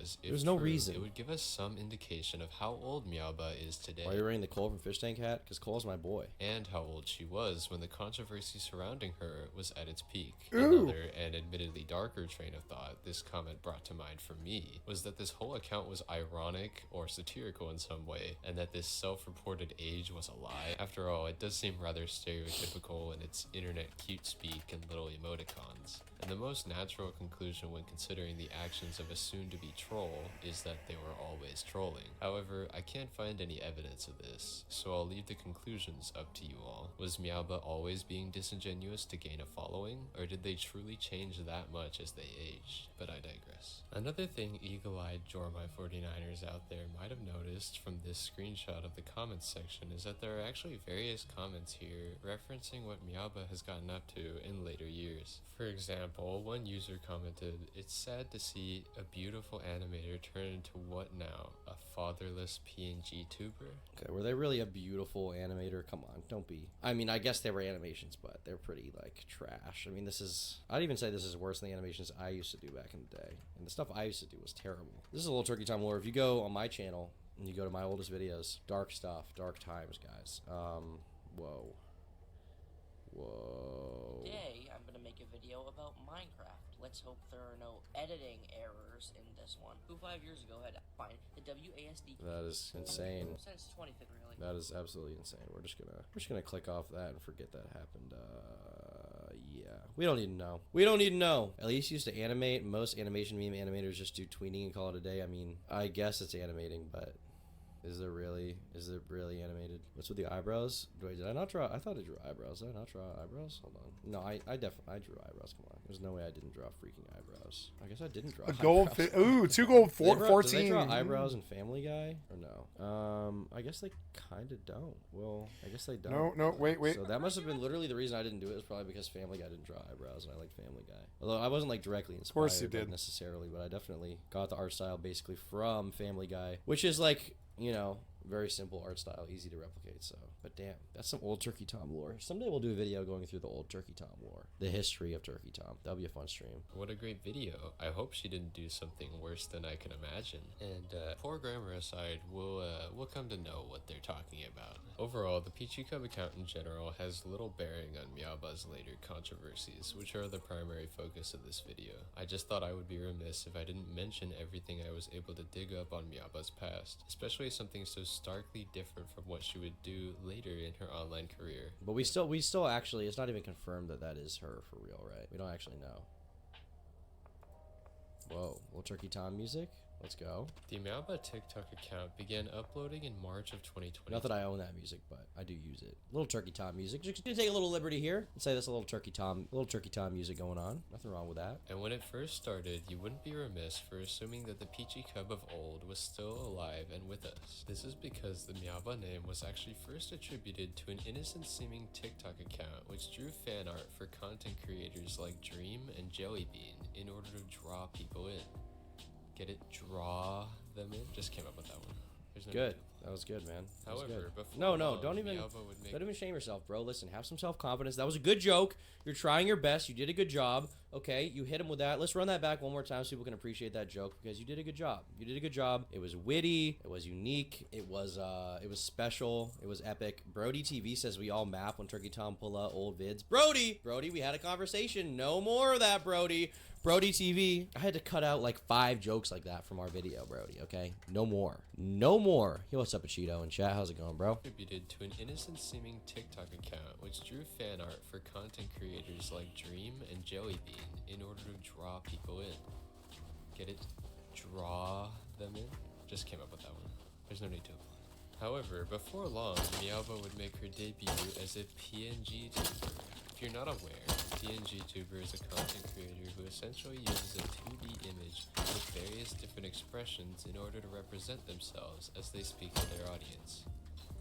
Think 2D VTubers, but instead of a live feed displaying each emotion as it appears on their face, they simply have a predetermined set of images which they can then choose from in order to display the most accurate emotion for that part of the And this kind of video like blew up at the time. You don't really see a lot of it anymore, but for like a year, this was like the like Leafy's here CS:GO basically of like content. Lessons in Meme Culture did a video about it. Is that guy's channel good? I actually don't really watch that guy's videos. Are they good? But there was just a ton of people doing PNG tuber videos. I mean, so many that Jellybean was able to do a tier list of them. I made the ultimate PNG tuber tier list. All right, starting off, we have Matt Pat, the original PNG tuber. I mean, clearly he'd have to go. He is not a PNG tuber. Stop. And next we have me. I mean, we all know where I'm putting myself, right? There's no other option. There's just no other option. I mean, that's not even facetious. They were the most popular person. She was the most popular person. Are they using word pronouns? I don't even know. But whatever the case, Jellybean was the most popular PNG tuber at the time, so I see no reason with putting them in God tier. They're definitely the god of cringe in that way. Next we have Frost Fox. Oh, clearly we know where Frost is going, right, guys? Mid. Yes, I mean, Frost Fox, this is some furry stuff. I mean, you can already tell from the drawing, but that's when it got dark, because it started as just cringe, and then we started getting, like furries involved, which kind of made things even darker. Oh, they basically quit. The end of Frost Fox shorts. But you can see how popular this stuff was. At the time, you had 700,000, 1.6 million, 700,000, 580,000, 440,000 views. I mean, you could be anyone. You could be literally anyone doing anything. I should have hopped on this more with my PNGs or whatever. Maybe we'll get back to this. Hold on. Maybe we'll get back to this. Hold on. We're gonna make some PNG tuber. We're gonna make a few of these. I'm gonna put this in the ideas document in my server for the Turkey team to analyze. We're gonna go deep. delicious and keck would it be if we made some of these videos, but in an ironic style. And the best part about it is we could be funny, we could be edgy, and we wouldn't even have to have a server of people who Yes. see This is the good one. themselves. This is the Wood Ultimate. Side project. I'm gonna set a reminder on my phone. I have gotten through the woodcutting shard in its entirety on day 3, which is good, and so that's good for my growth. Now it's significantly harder for them to affect me, and when I'm done with the next shard by day 6, or maybe longer because it'll be longer. It's going. It's only getting harder. We will cap out the mining shard, and then it'll be impossible for them to stop me. They can raid me 3 times a day, wouldn't matter, you know. And so by day 12 of the first month of the zombie server, I become immune to stupid cocksuckers who harass me. And that's why I'm doing all this work, which is awesome. And there it is. That's the wood chart, and I get my ultimate, which is cool. And whenever I chop a tree, any other trees within a 5-meter radius get chopped down too. And that makes chopping trees so fucking easy, especially, you know, I never did research the chainsaw, which is just so fucking stupid. I know, yeah, I know. They're fucking stupid. I mean, you know, yeah, like. I didn't get another base up in time because I didn't go build by I built by a monument, but I didn't build by like close to a recycler. I could have just built a base by a recycler in 4 hours, but I was like, no, I'm gonna go out somewhere where I'm less likely to be harassed by stupid idiots who can't seem to understand what the fucking point of the game is, you know? Yeah, it's an ego raid. It's ego. No, those guys. No. Well, it became an ego raid when I killed him, but it wasn't an ego raid when it started. It was that if they didn't get me then, they weren't going to get me. I was on my way to, I was literally getting the metal to put up the last 8 doors, and then suddenly the raid cost just triples for them inside of 5 minutes, right? So no, they came because that was the only time they hit me to the minute. I was like on my way. I was like within an hour. I was gonna seal up, right? I was on the rush at the end to get the metal, and I was lazy about it. Had I put the doors up, they wouldn't have come. And so they came because I left it open. And I was moving slow, and I don't care about losing outpost space. I didn't expect to keep outpost space. I didn't expect them to come that fast. But honestly, number 2, how that raid went yesterday is pretty standard to Rust. I don't hate them for doing it. I think they're idiots for doing it day 2. But I mean, that's Rust. You can't stop that. That's their prerogative. They can do that if they want. It wasn't dishonorable. It wasn't at 5 in the morning. They did fight me. They gave me a chance to stop it. I did kill one of them. Honestly, as far as Rust engagements go, yesterday was one of the more positive ones I've had in a long, long time. Nori did not treat me dirty. And he did not make it personal. You know, yeah, I mean, like, trust me, maybe you just don't know how to think of it right. Well, I'm not saying you're thinking of it right, but, oops. I've got to jump the wall, maybe. No, I got him. Sorry.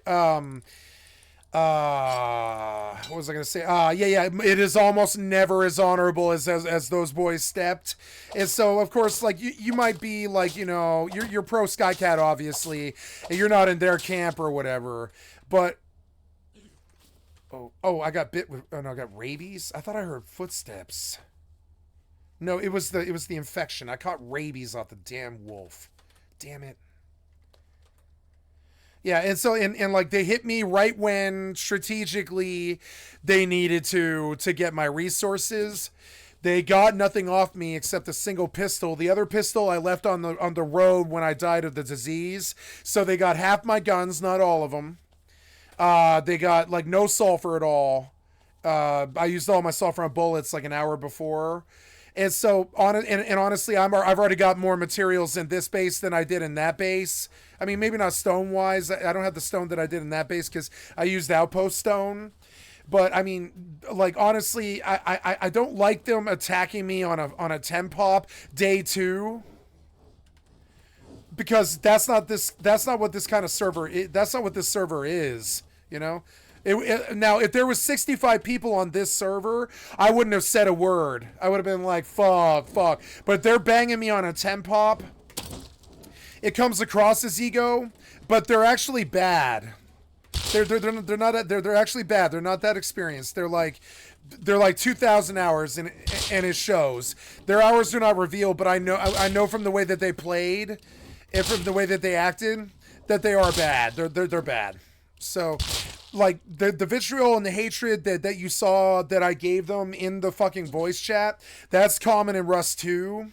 You might think that that's a Skycat thing. That's common in Rust 2. I'm acting exactly how everybody else acts in raids, trust me. We all cuss each other out like that and talk shit and treat each other really badly and call each other fucking terrible names. That's how Rust raids go. That's just how it goes, right? And so I worry that you might think that I took that personally or that it wasn't like theater. But I mean, like, all of that's theater. Even blowing off the steam of losing the 2 days of work, it was like, I don't know, like 15 hours of work. I was like a bit annoyed and miffed by it, but I'm so used to it and it's fine.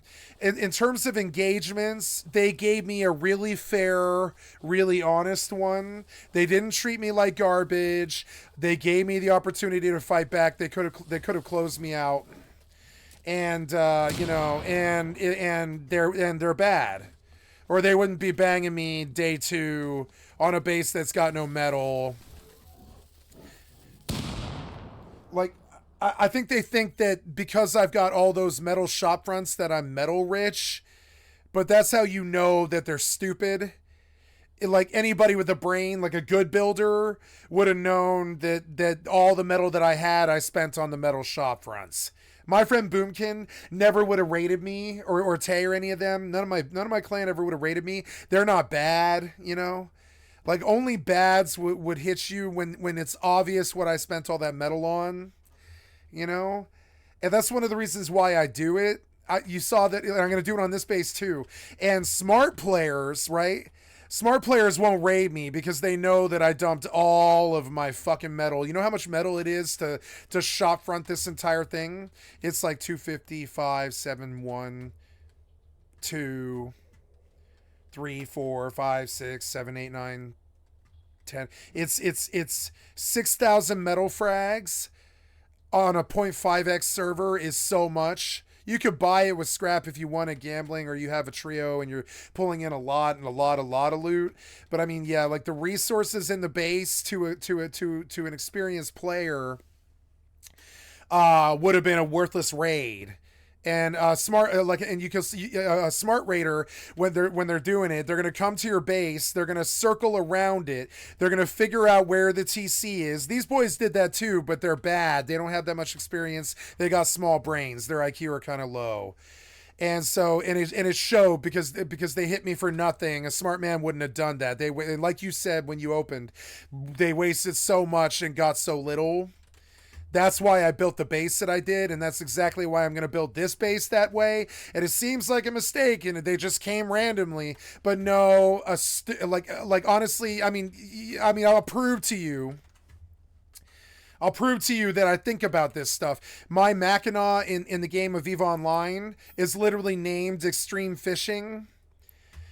Because anybody willing to take the bait is a fucking moron. I have enough skills to outlast most things. It would need to be a 2 or 3 band catalyst. So I literally name my bases are designed around fishing for morons. And if they fall for the bait, it cripples them. And I go and I make my new base, which is good content for the stream. And on top of it, you want to know the real... Like, the real thing is in the bottom right corner, ever present, is that XP bar in the lower right corner, right here where my mouse is down here in the lower right corner, right? That XP bar is omnipresent, and it needs to go upwards. And the fact is, like, zombies they pay really well. But to find them can be really annoying. You've got to travel a lot of land sometimes to find enough zombies to kill to make it profitable and stuff. So another really valid way to get that bar up is PvE. And so them raiding me is actually, to me, like a pleasant experience, because it's not pleasant when it happens, but it's pleasant when I get to rebuild, because I already have the wood chart capped out. It's not hard for me. Now I go about it slow because I'm playing 3 games. If I wasn't playing 3 games, those boys never would have had a chance to raid me. And so another thing is like another thing that you saw yesterday is I did play WoW and Fallout 76 and EVE Online all day long. And I mean, when you're playing 3 to 4 games, you're not going to get that base up that fast, and they took advantage of it, and more power to them. They got a nice rust play and some loot out of it, and I got some entertaining content for my stream, and I got to scream at a bad, which is one of my favorite things to do, because very seldom are bads that bad where you get to yell at them like that, right? I yelled at Stens and Dixie, and they never raided me again. Right? They came 7 times, and finally the 7th time I was just like, you fucking cocksuckers. And I said it straight to their face. This is a 5-pop fucking server. 3 of the 5 people are in this room right now. Why are you fucking cyberbullying me and constantly raiding me over and over and over again? I am a solo. You have never got any guns or any sulfur off me. There's never been profit for you except stone. Why do you keep wasting your fucking time? And they were like, really? And then I sent my trio partner to go talk to them, because I have my voices turned off. For all I know, they could be the stream sniper. So my co-op partner comes back and she's like, yeah, they're never going to touch you again. And I was like, really? And I was like, yeah, right. And she was like, no, they're never going to touch you again, trust me. And she was right, they didn't. And it's because they're not stupid. Only stupid people are going to waste the time to hit these fucking bases. They're only stupid kids with too much time would ever waste that kind of, like not kids, but like people with low hours, like low, it's like they're green. Only green players would ever act like that, You would never see it in DayZ ever. You would never see the way that these people act in DayZ. You would just never see it. It just wouldn't happen. The reason that they act this way is they can just spawn at a bed really fast, right? But on this server now, they reduced the bag limit, so now those boys can't abuse bags anymore. You can tell that the admin doesn't even like the way they've been treating me or whatever, and so he made it much, much harder for them to hit one of my other bases, because in order for them to come out here, they've got to take the risk. If I kill them out here, I take their bombs. It's not like they can put a bag by my base right there, which is what they do all the time when they're raiding. They put bags by the base that they're raiding, and they'll just spawn at the bag, and they leave like guns in a stash by the fucking bag that they put by your base. And in average vanilla Rust, you can do that. And they abuse that, and they come back in with a second weapon, and they kill you and finish the raid and shit like that, right? He didn't like that on the zombie server, so he killed it. Now, the stream snipers, not those boys that we saw yesterday, but the stream snipers, they have a much, much, much, much, much more difficult time to deal with me. They've either got to build by me, which is very difficult for them to do, or because they got to travel across the land without a base to get the fundamentals, to get the gear up, to actually, and all the time, the admin is watching. I'm like this social experiment for the admin, and the entire time, and I don't even talk to the admin. I haven't talked to the admin in 3 months or 4 months or something like that. The admin all the time is watching what tricks they use to try and cyberbully me, and he's safeguarding the server each and every time they try something new. And eventually, I hope to turn this server into a fucking, into the phraseology I used with my mother the other day. She asked me how well I was doing, and she was like, I'm unhappy that you don't have a wife and kids, and you seem sort of incomplete in your life, but I do see that you're happy. And she was like, what's it like? And that was on Christmas, or on New Year's, she asked. We were having a New Year's talk, right? And I was like, well, I do miss having women in my life and all this. I do miss sex and I do miss love, and I'm not an incel. I just don't have the social bandwidth and the commitment, a bit like bandwidth, to have another person in my life right now. I don't even have a cat right now because I spend 14 hours of my day doing what I love. And I hit her with what I've been hearing lately, which is that you'll never work a day in your life if you're doing what you love. And she was like, really? I never thought about that. When I was like, yeah. And I was like, on top of it, where I live, there's no rape, there's no politicians. There's rape, but it's digital rape. There's no there's no rape, there's no politicians, there's no real murder. There's no taxation of the poor, there's no crying, there's no Uvalde, Texas. I live in a wonderful digital realm, a veritable fucking utopia where almost nothing bad happens except for shitheads. That's it. Shitheads who want to make you have a bad time. That's like the only bad thing that ever really happens. It's just shitheads who have a shit for their heart, is shit for their mind and soul, you know, and their body. And that's the worst thing that happens in my world is shitheads who harass me on Rust and EVE Online and stuff like that. That's the worst thing that happens in my world. That's okay. They can come and they can raid me day 2. They can call me names or get in my follows, make fun of my body weight or some stupid ass shit. I don't care. I still live in a utopia, and that's how I view this, right? And so yeah, it's an interesting time. The more attacks that I receive, the more balance of the server occurs, the more of the social contract occurs. When they see that there's players like me that will attack you with all of their heart and soul if you attack them first, but aren't attacking you unless you go after them. I'm not a troll. I don't insult people unless they're attacking people. I attack the bullies. And when the Blizzard developers and the Bethesda developers saw this, I was a troll that attacks trolls. They wrote the social contract and pissed off the fucking alt-right that's on the internet by forcing pronoun stuff and like forcing people to be nice and forcing them to get banned on a 72 hour if they treat you like shit and call you names in the chat or they're homophobic or something like that. And I actually really like the social contract because I don't like the shitheads. Let them get fucked. Force them to attach their social to their BNet account, right? Force them to attach their social to their BNet account. And if they talk shit to me, or they show up at my base and they harass me, right? For outside of the game rules, you know, they catch a ban. And that's what happens on the zombie server. That's what's going to happen on WoW. That doesn't happen on EVE because their entire fucking thing is based around that kind of conflict. Their thing is like, oh, you're in an Empire space, and if you have a tiff with one other dude, it's probably because you're a solo lone wolf. You should probably be playing in like right now. I'm in a corporation that has 900 people. Now only 50 of those people are active, but it has 900 people. It's been around for 20 years. It's got 900 people, you know. Now, a lot of those people probably aren't playing anymore, but I like the idea of being in a 20-year-old corporation that has 900 members, but only 50 active because, you know, like each guy's got 5 alts and, you know, all this other shit. And then there's like, you know, my corp isn't that active, but it's storied and it's old, and I've heard of it before. And, you know, and so in EVE, they can't abuse me and they know it because I'm protected by Empire all the time. I spent the majority of the last year and a half in high sex space where both the cops and my corp will protect me if they try to step to me on some other reality. Right? So he's constantly trying to drop follows, trying to make fun of me and shit.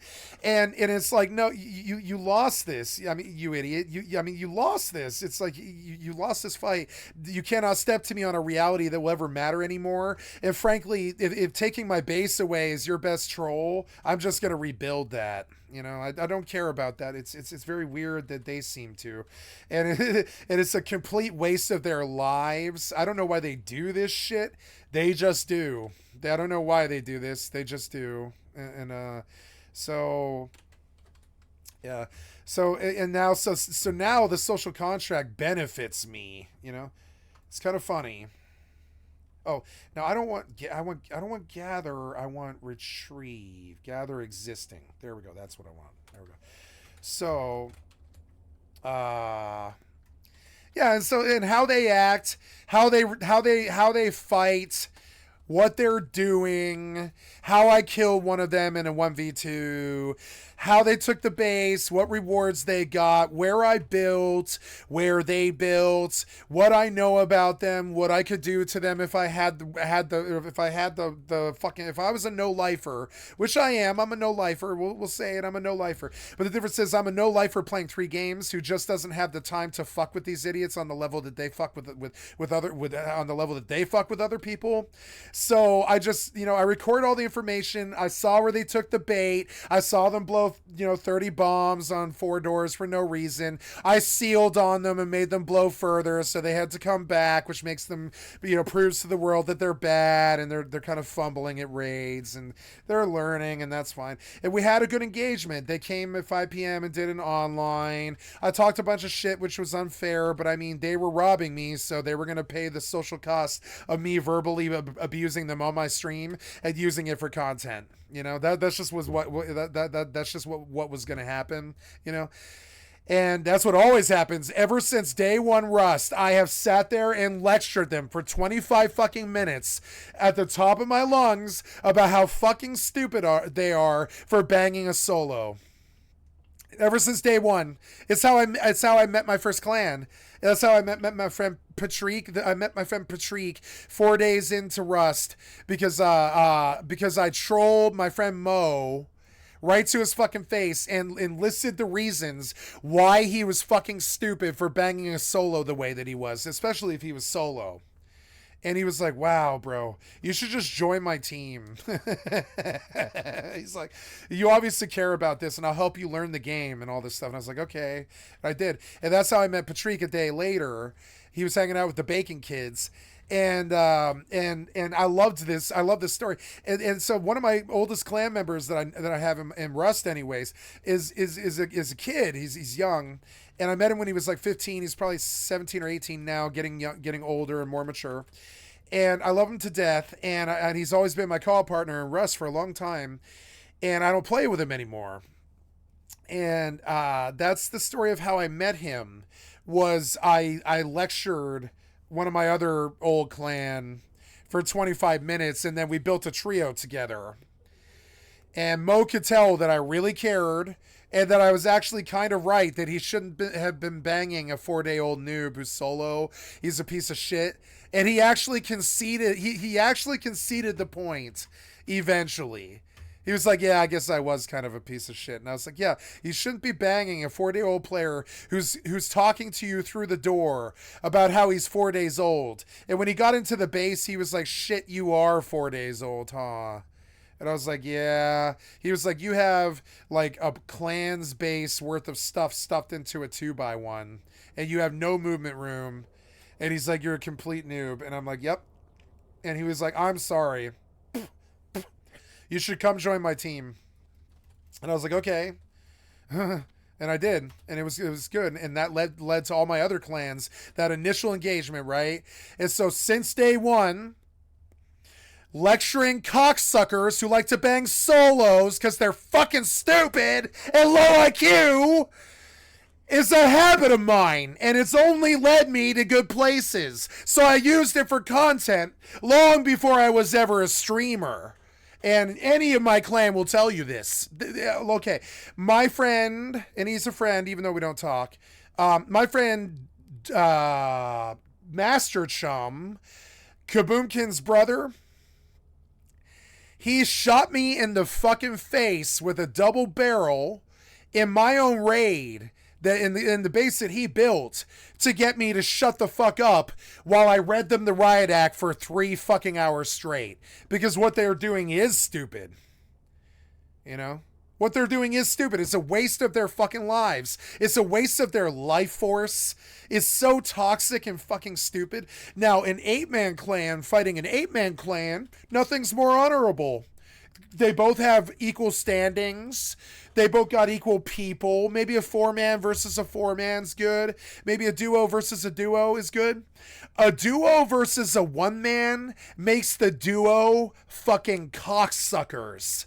And there's no Rust streamer in reality that wouldn't agree with me. A duo banging a solo makes the duo fucking shitheads. Now in WoW, it's different. COD. But Tarkov, EvE, and Rust, a duo banging a solo is disgusting, dishonorable fucking behavior. I don't care what you think. It could be just because you do it all the time. It's still disgusting, dishonorable bullshit behavior. It kills the population in Rust. It prevents solo play. It proves to the world that you need to show the world how small of a penis you have, that you got to double bang a solo, right? And all this dishonorable bullshit about what PvP has become in video games in 2024. It's dishonorable nerds acting like pieces of shit on the internet and always giving you a fight that you can't win. And I mean, one could argue that you know, Sun Tzu would argue that that's what war is, right? But it's a video game. We could keep it honorable. I don't see why we couldn't keep it honorable. And a 2v1 banging a distracted streamer for 0 loot makes that 2v1 a cock-sucking piece of shit duo comprised of losers. And I'll say right to their fucking face. I said it right to their fucking face yesterday, right? And it's what I said that got Master Chump shooting me in the face. My friend shoots me in the face with a double barrel mid-raid because he knows I won't shut the fuck up. I won't shut the fuck up about how dishonorable and shitty they're being to their community. You know? Bang somebody your own size. Don't go bang children who don't have the same firepower as you. You know what I'm saying? I'm gonna draw a fucking House MD metaphor for the retard fucking tyrant idiot kings that like to do this stupid shit, right? Gonna spin a little metaphor for you. How would you feel if America went and sacked Afghanistan? It's a country that is the size of New Jersey. Well, you obviously really like the idea because you did it for 20 years. Let's use a different fucking example. How would you like it if the U.S. sacked... Oh, next I'll say Puerto Rico, but we did do that for 100 years. How would you like it if the U.S. sacked...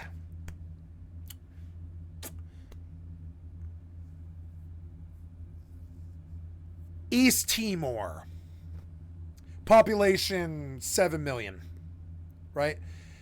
Would you say that America is cool and America's skilled and America, oh, such a good raid, America. Such a good raid, America. You got so much worthless loot off that country comprised of 7 million people, right? Oh, good job, America. You're such an honorable fighter. You socked a toddler in the face that doesn't have the same even close power to you. And this is the delusional, dishonorable piece of shit reality that these fucking clueless shithead cyberbully cocksuckers fucking have. That they're like, good job, America. You sacked East Timor, you know, and you got 7 million, you know. Jesus Christ, and I'll say it right to their fucking face while they're doing it. Watching you guys act is the most dishonorable piece of shit, low energy, like low respect. I'm not going to give you props. I'm not going to be like, nice raid, y'all, on a 2v1. I'm just going to call you a bullshit, dishonorable cocksucker right to your fucking face. I'll do it during the raid. I'll do it the day after. Only worthless, dishonorable cocksuckers 2v1. You know what I'm saying? Or worse, 3v1, 4v1, 5v2, 6v3, 7v4, 7v2. Only worthless cocksuckers sit there like that and give dishonorable battles their entire fucking career. I didn't do that. Everybody I ever fought either joined my team or ended up my friend, except for worthless cocksuckers who like to act like that. Fucking conquistadors of the fucking internet. crusade. They're on a crusade of debauchery and degeneracy, trying to destroy the people around them with their dishonorable gameplay, their constant cyber attack bully bullshit, and their fucking low IQ incel bullshit behavior. You know what I'm saying? So it all blends into each other for me. It's bullies on the fucking internet on Rust. Bullies on the fucking internet on EvE. Bullies on the fucking internet on Tarkov. Bullies on Fortnite. Bullies on WoW. They exist everywhere. Their entire fucking lives are based around making other people feel fucking bad. And I guess that's their fucking vibe. So yeah, go bang more solos in your fucking duo, because you know they can't fight back, right? Way to sock that toddler. You're such a good gamer. Props. Way to sock that toddler so hard in his face with a fucking steel toe. You know, they showed up with an they showed up with an MP5 and a custom to bang a prototype solo. 36 bombs or whatever it was, and like and got zero profit. And you can just see the downward spiral of the low IQ spinning them down that drain towards mediocrity and idiocy and the idiocracy. The mediocrity and the idiocracy combined. It's the idiocracy. Only idiocracies only people from the idiocracy, the idiots, right? Only people from the idiocracy, that people that Mike Judge was talking about in idiocracy, right? You know, only people like that would act like this on a video game. Welcome to Costco, I love you type people, you know? They're talking about Walmart all the time and McDonald's, you know? Hold on, record it. Rip Augie RFC. He's still around. He'll be around soon. That's all I have to say about this. Is it's kind of funny. Like, you know, it's like I set out the extreme fishing bait. They take it. They fall for it. I get to scream at them and give them content on my and I get to give you guys content on my stream for like 40 minutes, right? And I walk away kind of jaded. Like, man, why does every single fucking engagement with these piece of shit, born loser, cocksucker, fucking trolls on the fucking internet have to be unfair? It's always an unfair engagement with them. It speaks to the bullshit that is their heart and soul. You know, the straight up human shit comprised where their heart used to be. Where is your honor? Where is your decency? Where is your humanity? Where is your fucking skill? Where is a fair fight? Maybe we could congratulate you. You ever played soccer when you were a kid? Did you go, ha ha, noob, I stomped you, right? Or did you shake the kid's hand afterwards and say, good match, right? No. You're the kid who stands in the corner who gets kicked off the soccer team because it's like, ha ha, we beat you. No. That's the behavior that these grown man children get into, you know? I'll do it too when it's fair. When I beat the fair fight, I'm like, nah, you know? But like, you know, but not when it's 2v1 on an unfinished base with automatic weapons that I don't have, but they do, you know, bombs that they have and they have that I don't, you know, and all this other stuff. Yeah, you got a nice unfair fight there, you fucking dishonorable cocksuckers. No, I won't validate it.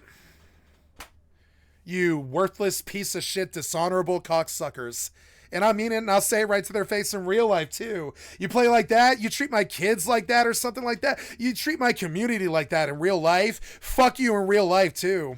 You know what I'm saying? Fuck you in real life, too. PNG tuber videos. I set a reminder for Friday to do that before I fly out to Austin. Also, a little update on Austin. I got the go-ahead that I will be... I mean, obviously... Oh, my God. I think I got the go-ahead from Destiny that I'm going to be in the studio filming when him and Alex Jones are... Why are all the incels talking about Alex Jones? Go back to 4chan!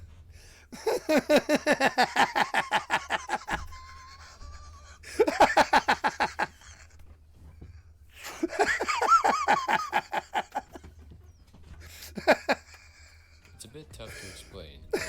Background, you'll get. Oh, the frog's gay again 7 years later. You just get stuck in that meme loop, that downward spiral down the cringe toilet. And you spin on Alex Jones for 7 years like a media cycle. You're no better than CNN, you fucking establishment tool. Go talk about Alex Jones some more. Are the frogs gay again? Aw. Unholy message from Google Docs, but here we are, I guess. This is where my life has taken me. During the period... This is where my life has taken me. Yeah, you're a takedown artist on YouTube. That's where your life took you. You're a loser. Oh. Takedown. Took a takedown. Yeah, pretty fun taking down the takedowns, isn't it? Did it all my life in real life, and I'll do it here. Taking down the takedowns. You want to be a bully? Oh, yeah, this is where your life did get to. This is what your life has become. You takedown loser. Oh,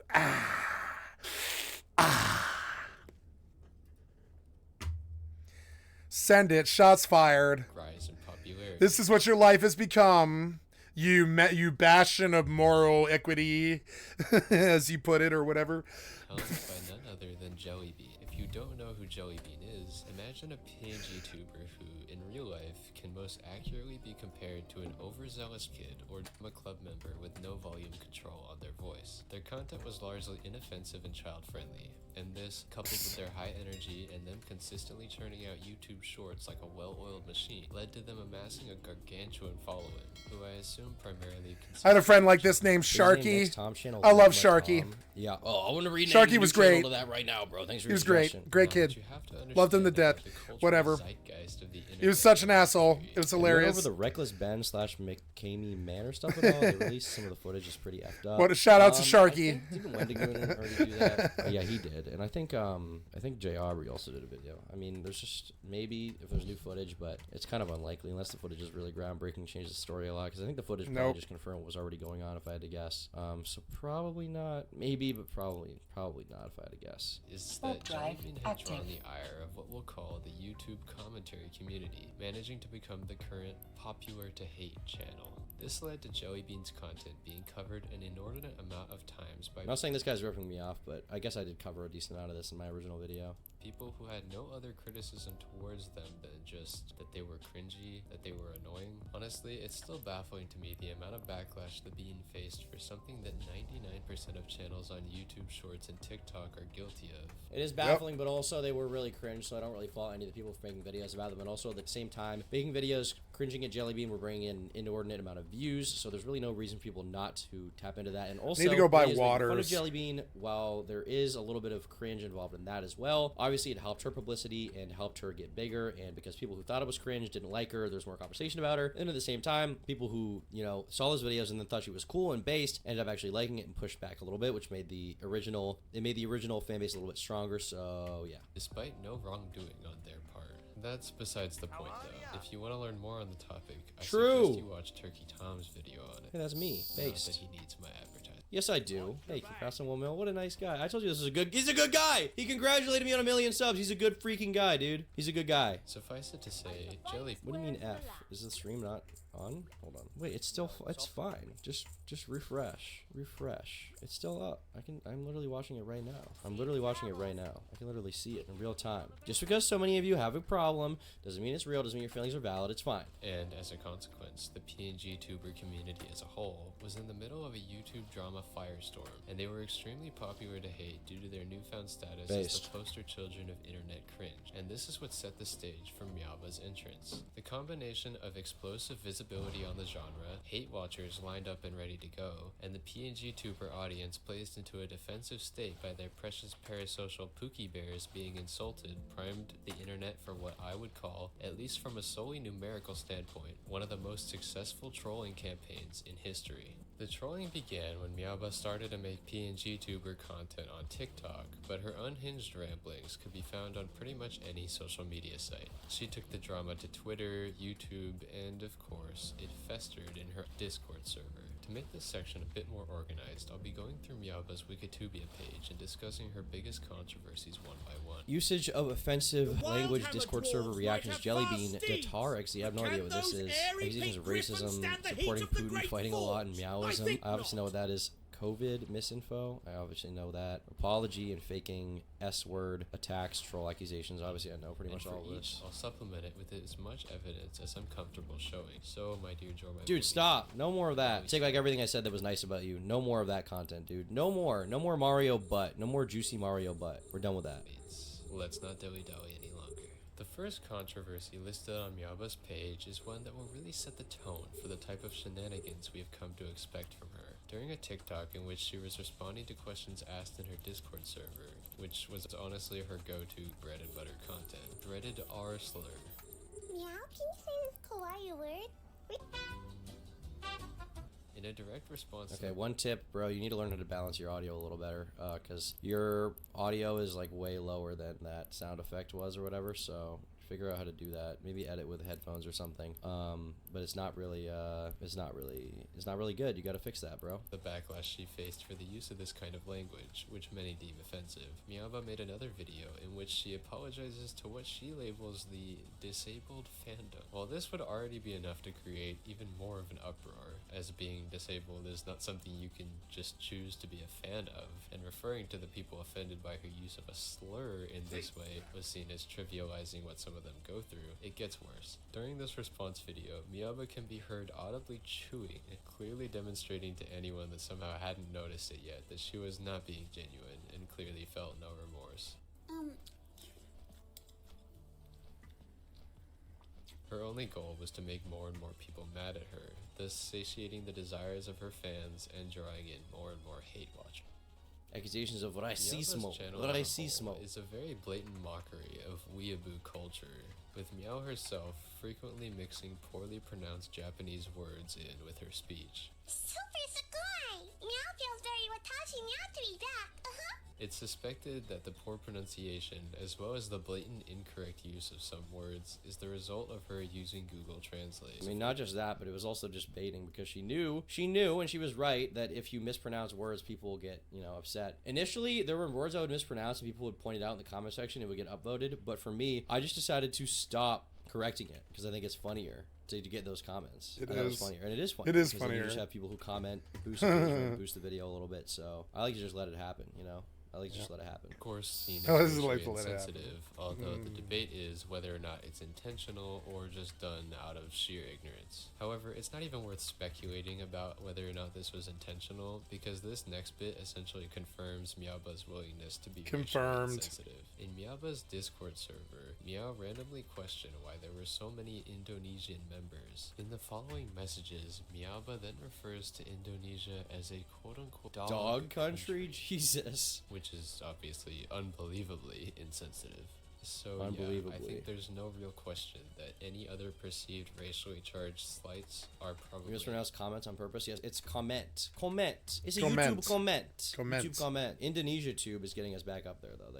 They are. Indonesia Tube is all I need to succeed. intentional. Religion in Russia, Electric Boogaloo. Oh, this is when she said that she liked Putin, and she made some comments about Allah or Muslims, where she was like, I don't respect them or something. This next batch of controversies all resulted from the exact same Fighting TikTok. Allah. Oh yeah, she was like, I could take Allah, which is true, based. While That was Miaba Destiny. was It's true. again responding to Discord questions, she, for some ungodly reason, decided to respond to a question asking for her opinion on Russia's invasion of Ukraine. For ungodly reason, the obvious reason, big brain answer here, the obvious reason was because she knew that if she played into the controversy a little bit, then people would clip it and they would get mad at her, or they would realize it's a troll and they would spread it around even more, or they wouldn't understand. I mean, really on the internet, there's certain things you can do where anything you play into it, any way you play into it is going to benefit you, positive or negative, right? And she didn't even care to have a career. She just wanted publicity. So any publicity is publicity that she wanted. So she was just willing to do literally anything, say anything, address anything Yep. anyway. And she That's held the back name a of the little bit at game. first, but then Yep. she played into it a little bit as commentary channels caught on. So that's the obvious reason, right? That's the obvious reason. She responded with, well, I'll just play it for you.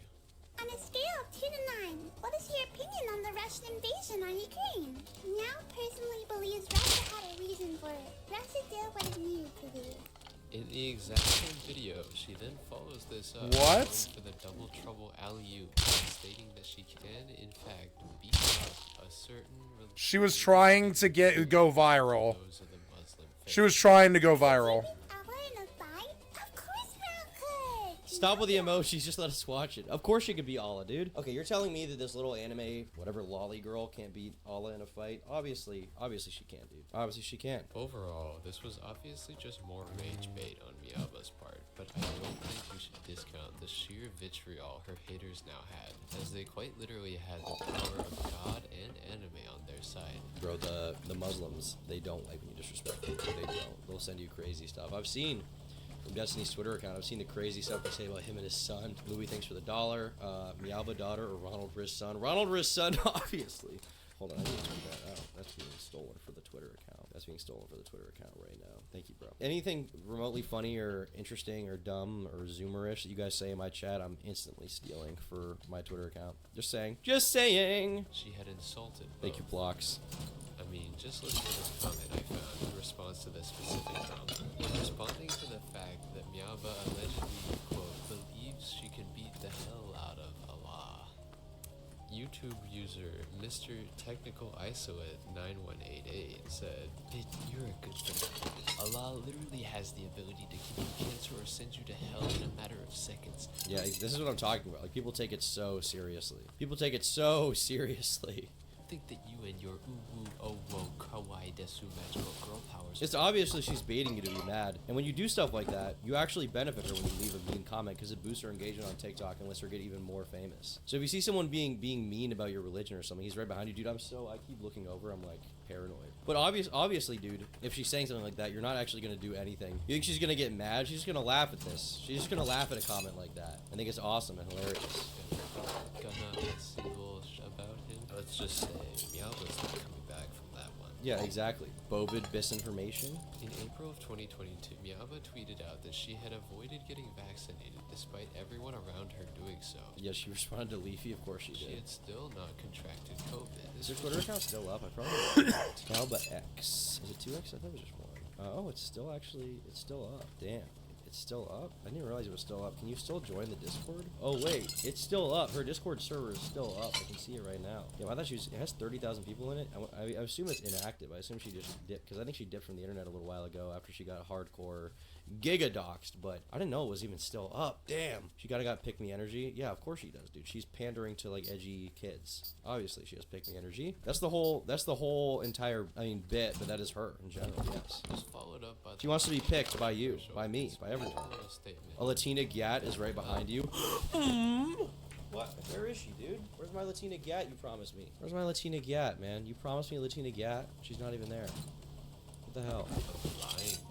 Followed by a cutesy emoticon. I think it's obvious why this one was controversial. To be honest, I'm surprised it never got taken off of Twitter. As such, I won't be going too in-depth. Well, Twitter allows misinformation now, thanks to Elon Musk. Whatever you feel about that. Twitter's a lot more entertaining. It's a lot more entertaining these days. I can't complain too much. I mean, I'm kind of apathetic to stuff like that. When it comes to real politics or whatever, I just don't care. Literally my entire brain is YouTube drama. And you can probably criticize me for that, but that's true. That's real. For posterity, Mialba tweeted 3 days. I don't mind it. That she had it's called Focus. Go figure. This one was kind of another. I get distracted by it. It's on the list, so we're taking it. Why'd you care about that BS? On Twitter, good question. Mialba posted drawn of sadly deceased miners. Yeah, this is what I was talking about. This is like a thing that people really started to hate her for, and around that time, I think, is when I started being like, oh, we're going dark. We're going dark now. And then the stuff about her Discord came out, and I was like, oh, we are actually going dark mode with Mialba these days. And she's a perfect sweetie. No, she's not. Please do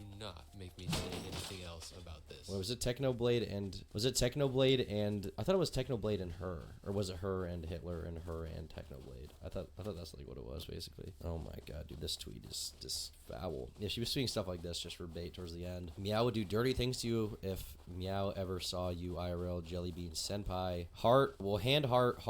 Water. Jellybean. And then a bunch of these little kitty emojis with a heart. 1, 2, 3, 4, 5, 6, 7, 8, 9, 10, 11, 12, 13, 14, 15, 16, 17 kitties. That's how much she loved Jellybean, dude. It's a lot of love. There's some people with that amount of love for me on TikTok. I don't know how I feel about it. Very clearly using the F slur in her Discord server. I mean, Mialba responded to a that's not the only one in that message, is it? In addition to Jesus, I will ban everyone who keeps rating, or was it a K word in there? So stop RFN. RFNs out there. Shout out to the RFNs. Very clearly using the F slur in her Discord server. Miaba responded. In reference to TikTok, dude, I've seen the TikTok shrine. I think I thought I made like a reaction video going over it, but I'm pretty sure I made a reaction video going over it. But yeah, somebody made like a shrine to me. Oh no, I think didn't I post it somewhere on my Twitter? It was crazy, bro. I think I was just like sigh or something. Crap, where is it? I definitely quote tweeted it. Did they? It wouldn't go away if I deleted it. Oh yeah, here we go. This thing was so. I've never. Why is that guy this was fishing insane. right there? This was absolutely. And this is like they updated it recently because there's like recent. This bicep picture of me is like a month old. That's like a month old. This is like a relatively recent picture. That one. This other one. This one was on my story for like 10 minutes, and they have that one. So like this is a pretty recent. Wow, this is actually in someone's bedroom. That is insane. So yeah, I've seen it, man. I've seen it. I know it exists. Jeez. Rough-sies. Homosexual by saying this. Meow's a thug. Meow likes all genders. It's widely They can say it, dude. They have a claim to the was word. about to say the F She's word, gay. or is at least trying to get us to think that she was. In addition to various other presumed slights towards the LGBTQ+ community, she also responded in a very insensitive way to Jellybean when they came out as pansexual in September of 2020. Yeah, they did. They did do that. In response to this tweet from Jellybean, Miaba said, quote, "Bi and pan are the same thing. Pan is made up for LGBTQDRS plus people to feel special." End quote. It's pretty safe to say Miaba was hell-bent on making an enemy of the LGBTQ+ community with this one. The gay fandom. She went to war with the gay fandom. She's a wannabe yandere. You mean like the literal yandere, not yandere dev? Yeah, I guess so. Yandere dev put out a response that I actually reacted to. I don't like that he kind of looks like me. You guys notice that yandere dev kind of looks... This is kind of dark. Like, why does he kind of look like me? To this point, and I think I have the vocabulary. He does look a little bit This like is you. literally me in like 5 to 10 years. Like this is, I mean, this is me now, but it's also literally me in 5 to 10 years. Like, why, bro? Why? It didn't need to happen. Boner-fied YouTube drama. Ooh, spicy. As you may have already guessed, the fact that Miaba went in so hard on the rage bait in a time period during which it was already popular to hate on PNG tubers, she faced an extreme amount of backlash. Beyond being called evil by Turkey Tom, even after playing Minecraft with him, and being covered by literally every commentary channel. Deserved. And called a horrible person. She was also blocked by Jellybean on Twitter after being Gee, asked who I Miaba wonder why that happened. Who's Miaba? I regret asking. Yeah. and promptly regretted Yeah. it. I mean, yeah. This in turn prompted Miaba to call them You think that everyone who's white and has brown facial hair is you, or has brown hair is you? True. Jelly Mid. That's true. Truly, eloquence at its finest. In the midst of the mountainous vitriol Miaba was currently facing on all corners of the internet, including her Discord server being constantly raided by haters, a response was warranted. This resulted in what can only be described as the ultimate schizo-post YouTuber apology hybrid. Of course, no responsibility was taken. Instead, Miaba bizarrely attempts to pin her I actions. didn't even see this. Meow has bipolar disorder and dissociative identity disorder, so many of Meow's actions were actually Meow's system alt. Okay, obviously this isn't even a real response. This is a complete troll with a city skyline in the back. That's pretty funny. But yeah, obviously like Meow never even cared to be a good person. They were just a complete troll through and through. They weren't trying to build a reputation, so there's no way you're gonna see. I'm a Meowbarian. That's dark. Mega Chad and chat. That's dark, buddy. That's real dark.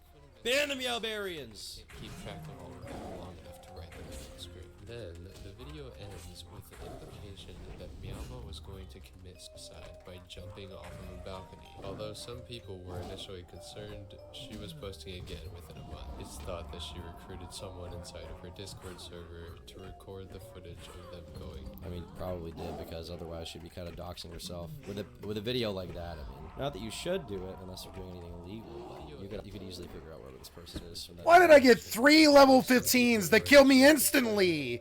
They're 10 levels lower than me.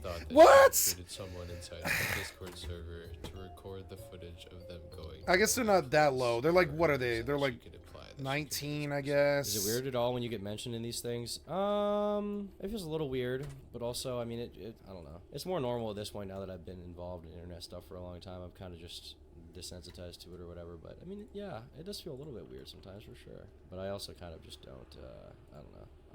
I'm desensitized to the fame or whatever.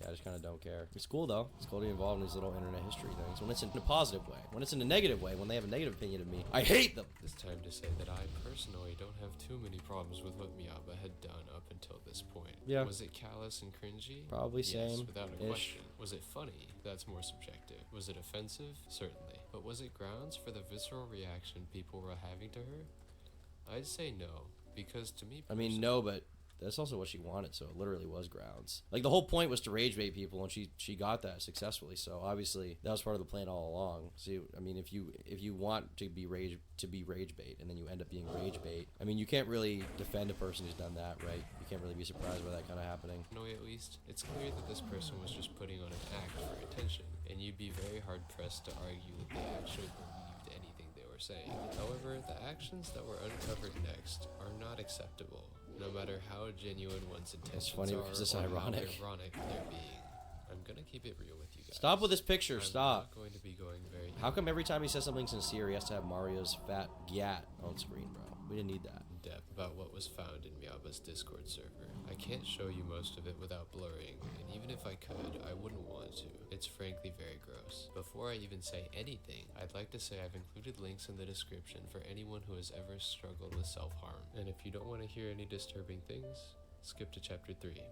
Timestamps are in the description as always. But essentially, it was discovered that Miyaba would reward people with it. Was this the schizo you were talking about, Paleocon Groiper? Why did you reward Miri, Tofu, and 3 other girls in special roles for carving? Whoa. I think I remember this guy being... I think when I had a server, he came in the server and wanted to show me some evidence or something, and I was like, well, if it's underage people, you probably shouldn't show it to me. You should just probably report it to the police or whatever. I think they did that. In their server Hopefully. with a special role if they would cut her name into their skin with a blade. If that wasn't already horrible enough, 3 of the people who engaged in this behavior and were given a special role were minors. When confronted about this by another member of the server, Miyaoba responded, quote, "Because self-harm is lulz." And of course, they followed this up with the N-bomb, because, come on, if that wasn't Come on, enough, you got it. that CP was circulating around Miyaoba's server. My audio got messed up. Why can't you just cut that? Just cut... You realize you can just cut the audio, right? Bro, send me an email. I'll give you some tips and tricks. You can just cut the bad audio part so no one even knows. You won't even need this little message on screen. Simple and easy. But that's enough of that. Honestly, the fact that I dedicated such a short portion of the video to Miao's most heinous misdeeds might make some people upset. I wouldn't blame Well, it makes sense though, because you can't even show it, right? But for the sake of all our mental states and for the watchability of this video, You summed it up pretty well, in my opinion. I think that description was far and away enough for all of us to understand the kind of reprehensible behavior Miyaoba engages in behind the scenes. Ron and Swanson, how, are you sick? That is my even if real she's name, and I am changed or sick. doesn't My endorse name is this Ronald kind of behavior Swanson. anymore. Swanson.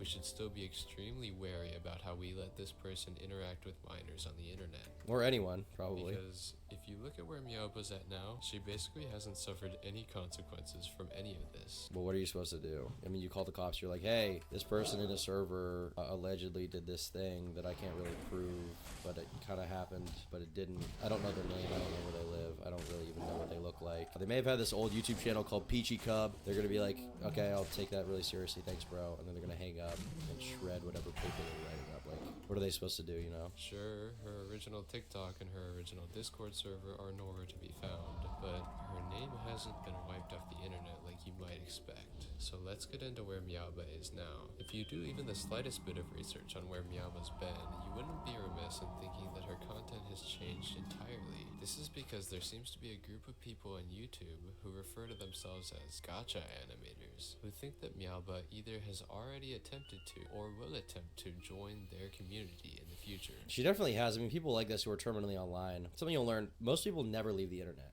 They never leave, truly. Because how are they supposed to leave? What are they supposed to do with their time now? They've been spending the past 10 years of their life online, posting cringe content. You expect them to just leave? You expect them to just up and leave? No, obviously that's not going to happen. Obviously that's not going to happen. So you're going to see stuff again. You're going to see stuff again. You're going to see them come back in whatever form it may be, you know? Whether they're a good or a bad person, whether they were canceled or unjustly canceled. They're not going to just leave the internet entirely. Like, that's obviously not going to happen. As seen in this riveting animation by user Mika Ro, which accumulated more than 1.5 4 million views, they don't exactly think the current members of the gacha. Wasn't that really just Miauba? Or was that supposed to be her? Is it Madoka Magica? Is it the real character? Or really, I don't even know what this anime stuff is. I don't know if the ears are part of it. Members of the gacha animation community. I don't know if that's unique to Miauba or not. And can I just say, even with the possibility that Miauba is a totally reprehensible and irredeemable human being, it's very hard irredeemable. for me to read the comments of these people vilifying her without laughing. If she actually joined the gacha community, I will literally find 6,872 reasons why her existence is the reason how pollution started. Proud gacha TikToker of the gacha community, we don't claim her as a gacha TikTokers or a gacha tubers. We will pass her to the PNG tubers community instead. Mika, you don't really need to make Miauba so detailed and pretty. She don't deserve it. She better not continue doing it. Edit, y'all find this comment way too quick. I always find this so cringe. People are like, edit, thanks for 1,000 likes. Edit, thanks for 2,000 likes. Like, bro, just stop! Make the comment and let it stand for itself. You don't need to instantly put out, you know, we already know you're attention baiting. That's why you're in a YouTube comment section. You don't need to put edit. Edit, this comment really blew up. Yeah, you're going to be remembered for that for years, bro. For years. Edit, I don't know if Miauba's a boy or not. As a member of the gacha community, I can safely and proudly say that literally no one wants Meow Bish here. Meow and Bish. If she does join, I hope the toxic AF kids and the gacha ranters bully her out of the community. Smiley face. Even when I know these people are justified, the cringe is real.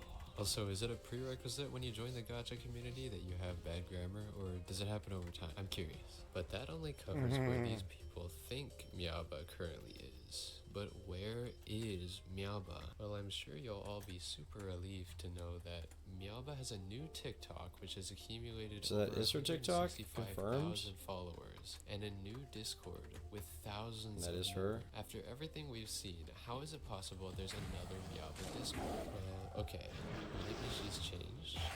Not because she's changed, but because Discord moderation doesn't do anything. They're all furries anyway. And also, what are they supposed to do? Like, people are going to send them, like, support tickets. I mean, like, she did this, and they're going to be like, well, it's a new account. How do we even know this is the same person? All this, you know? Content is she posting? If you look at only the most recent TikTok post she's made, you might understandably have felt a glimmer of hope. You'll be greeted by a frankly pretty well done animation over music, with no screechy childlike voice or racial slurs to be found. Whoa. That ends pretty quickly though. If you scroll just one video down, you'll find Reading Meow's Discord questions, part 18.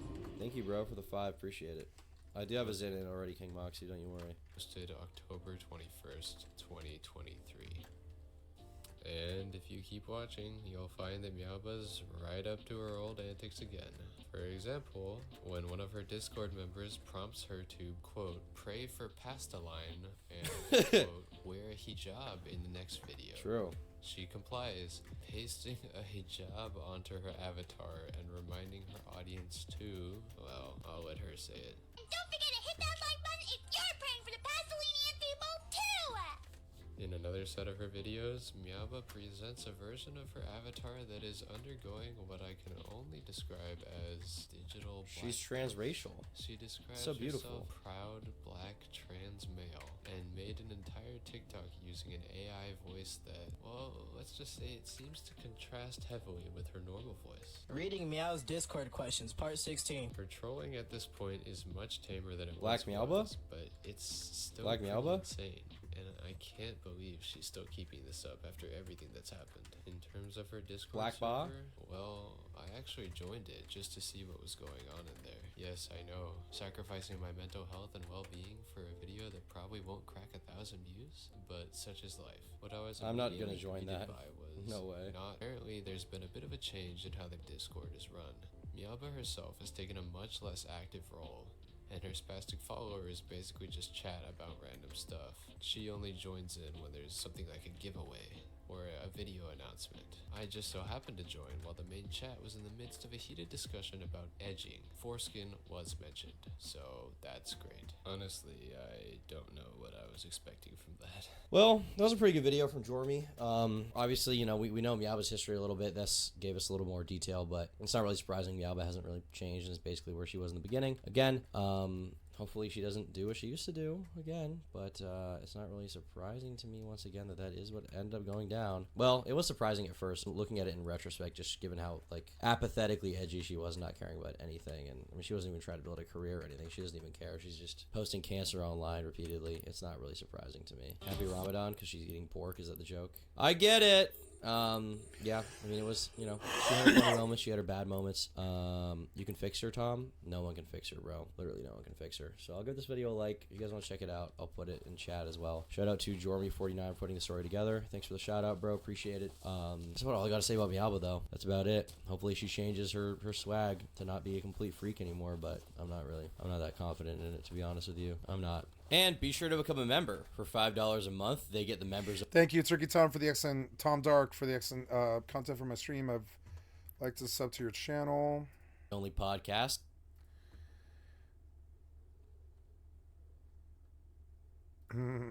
But no, forget all these problems that Joker touched upon. Thank you, the gamer Let's from have Mars. A better woke for the agenda. excellent content for my From stream. movies to television shows to video games, people on the internet sure do like fighting about their favorite media. So today I wanted to break down the biggest arguments over entertainment on the World Wide Web in the past decade. Launching in 2009, the website Kickstarter rapidly became the premier location for anyone with an idea for a project to get the funding which could turn their dream into a reality. Thousands flocked to the site, hoping to become millionaires from their projects. Of course, with anyone being allowed to use the service, it goes without saying that many of these campaigns ultimately ended up falling apart or under-delivering on their ambitious promises. While the vast majority of Kickstarter's users tend to be people with very little experience in the world of business, there have been some who have already proven themselves trustworthy with years of work in their respective fields. And that only makes it more notable when they crash and burn so publicly. Tim Schafer got his start making games for LucasArts before founding his own studio, Double Fine Productions, in 2000. With the release of cult hits like Psychonauts, Schafer and Double Fine carved out a niche for themselves in the world of gaming, and gained a highly respectable reputation. In February of 2012, the studio announced that their next game, tentatively titled Double Fine Adventure, would be entirely funded by fans on Kickstarter. They initially asked for $400,000. Weren't they successful? Only 3/4 of which would be for actual development of the game. The remaining $100K would go towards a behind-the-scenes documentary showing the creation of Double Fine Adventure. The game itself wasn't meant to be anything too big. It was pitched as a simple point-and-click adventure in the vein of Schafer's earlier work, and development would take place over the course of just a few months. The goal of $400,000 was reached almost immediately upon the Kickstarter campaign's launch. In a mere 24 hours, Double Fine had received over $1 million in donations from eager fans who wanted to experience the studio's latest project. When the campaign eventually ended, it had earned over $3 million. And was hailed as the most successful Kickstarter project at the time. Tim Schafer decided to celebrate this momentous achievement by posting a series of images jokingly depicting what they would be doing with all this money. These included blowing his nose with it, eating it, smoking it, and using it as toilet paper. With the money raised, funders sat back and waited for the game. However, perhaps they should have been skeptical from the beginning. The thing that very few people seem to be pointing out at the time was that the Kickstarter video did not actually say what the game would be. There was no concept art, nor was there any hint about what the story might entail. The only thing that was known about Double Fine Adventure was the genre.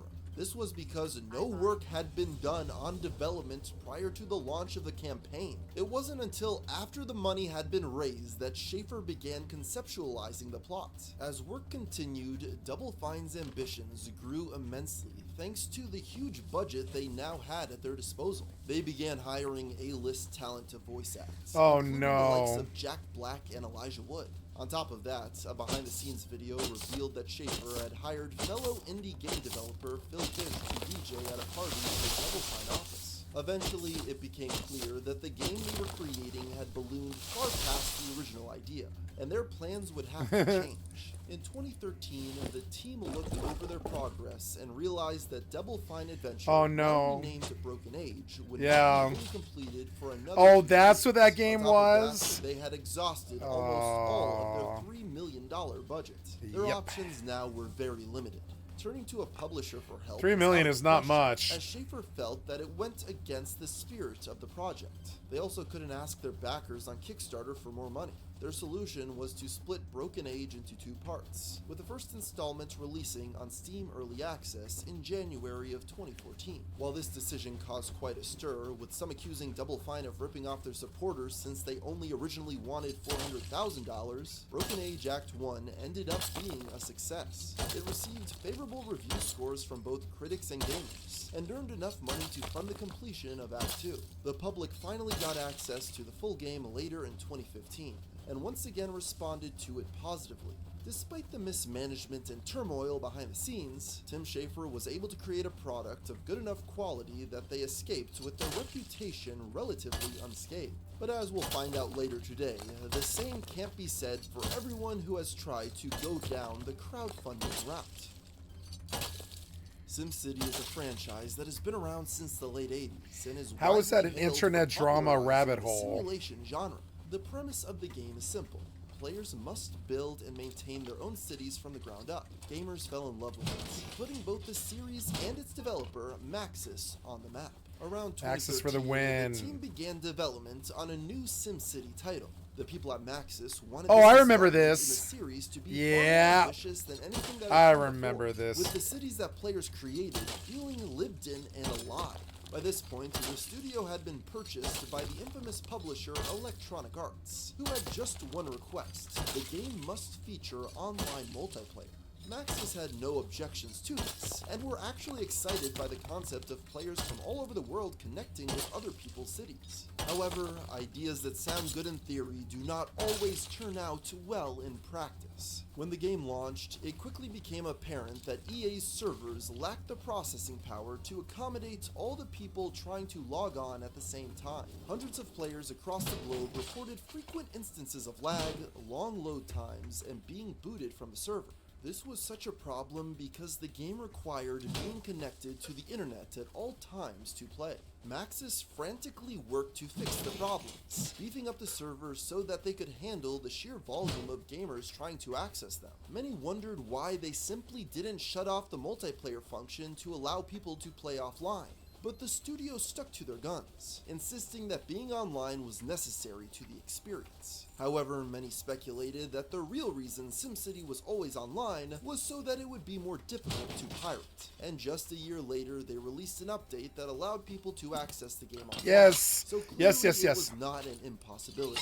Maxis was look at able that. to fix some of the technical problems, but at that point it was too late. SimCity's player base was dwindling fast, and the game's reputation had been thoroughly dragged through the mud. Maxis was shut down by EA in 2015, and the SimCity franchise has remained dormant ever since. Keiji Inafune began his career at the video game studio Capcom in the 1980s, lending his talents to such landmark projects as Street Fighter, and more notably for this story, Mega Man, as he created the original artwork for the character. As time went on, Inafune became more and more involved in the development of the series, producing many Mega Man titles throughout the late 1980s. By that point, his name was synonymous with the franchise, becoming well known to gamers the world over. By the end of the 2000s, though, Capcom had lost interest in creating more installments for the Mega Man series. Inafune still held a prominent position at the company, but clearly still had a desire to continue making the type of games he had cut his teeth on. So, in 2010, mere months after being promoted to Capcom's global head of production, the prolific developer resigned in order to create his own video game studio named Comcept. The team worked on small projects for its first few years, mainly assisting other developers, but eventually their ambitions began to grow. It was time to create the Mega Man game that Capcom refused to make. Inafune wanted this game to be for the fans, and decided that the best way to do that would be to have them help fund it via Kickstarter. Mighty No. 9 was unveiled to the world on August 31st, 2013, and fans were thrilled at the promise of a return to the 2D platform shooter gameplay they loved so much. The goal of $900,000 was reached in just a matter of days, and by the end of the campaign, just over a month later, Concept had raised over $3.8 million. The hype was astronomical amongst gamers, and Inafune seemed very aware of this. He spoke often about his desire to expand the Mighty No. 9 brand, and was even in talks with Contradiction Films to make a live-action movie about the character. Concept had also partnered with Japanese studio Digital Frontier to develop an animated series, and a brief teaser for it was released in July of 2014. The developer also expressed a desire to create more Mighty No. 9 content, including comics and a live-action TV series. But it's important to keep in mind that, at this point, the only gameplay footage that had been released publicly was a 3-minute test with unfinished graphics. Also in 2014, Concept announced further crowdfunding would be required in order to add bonus content to Mighty No. 9. Including English voice acting. By this time, fans were becoming skeptical about what was going on behind the scenes, wondering where their $3 million had gone. The final straw came later in 2015, when Concept launched yet another Kickstarter campaign for a new game in the Mighty No. 9 universe, titled Red Ash: The Indeligible Legend. Backers of the original project were enraged by this, wanting to know why Inafune was asking for more money when they still hadn't received the game they had been promised years prior. As if this weren't bad enough, Mighty No. 9 backers were becoming frustrated with more than just the development time.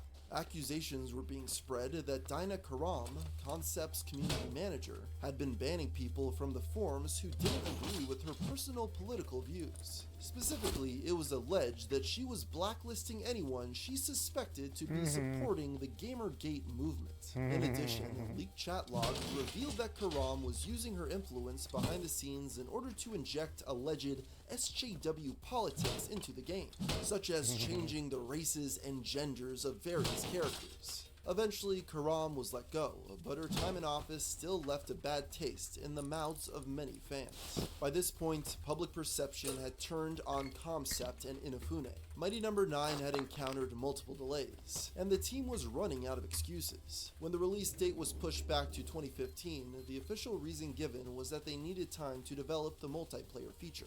Fans pushed back, saying that this was something that could have easily been added after release, but Concept stood their ground and insisted that it needed to be included in the game at launch. Another delay in early 2016 was blamed on a few bugs that still needed to be ironed out, leading some more optimistic fans to think that the game was almost done. However, those hopes were dashed when a new trailer was released a few months later. Not only did many viewers accuse the voiceover narration of being obnoxious, you kill an enemy and you can absorb their power-ups, stuff that'll make you faster and stronger and make the bad guys cry like an anime fan on prom night. Oh my god. Disappointment Anime fan on prom Mighty No. 9 night. had been in development for years and was set to release in just 1 month. But the game still looked unfinished. A running meme in the community was to compare the explosion effect showcased in the trailer to a cheese pizza.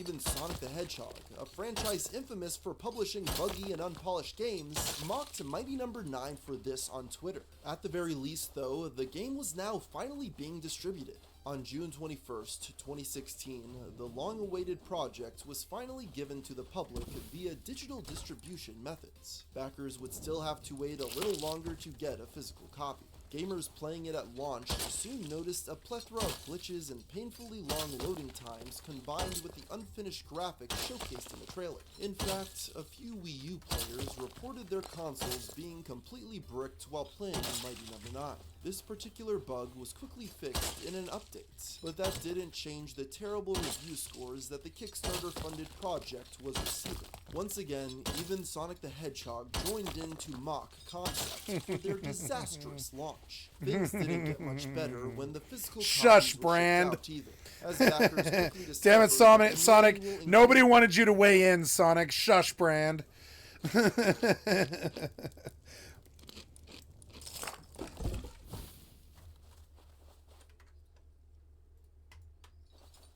fit in the box. Today, Mighty Number 9 is remembered as one of the biggest failures in Kickstarter history.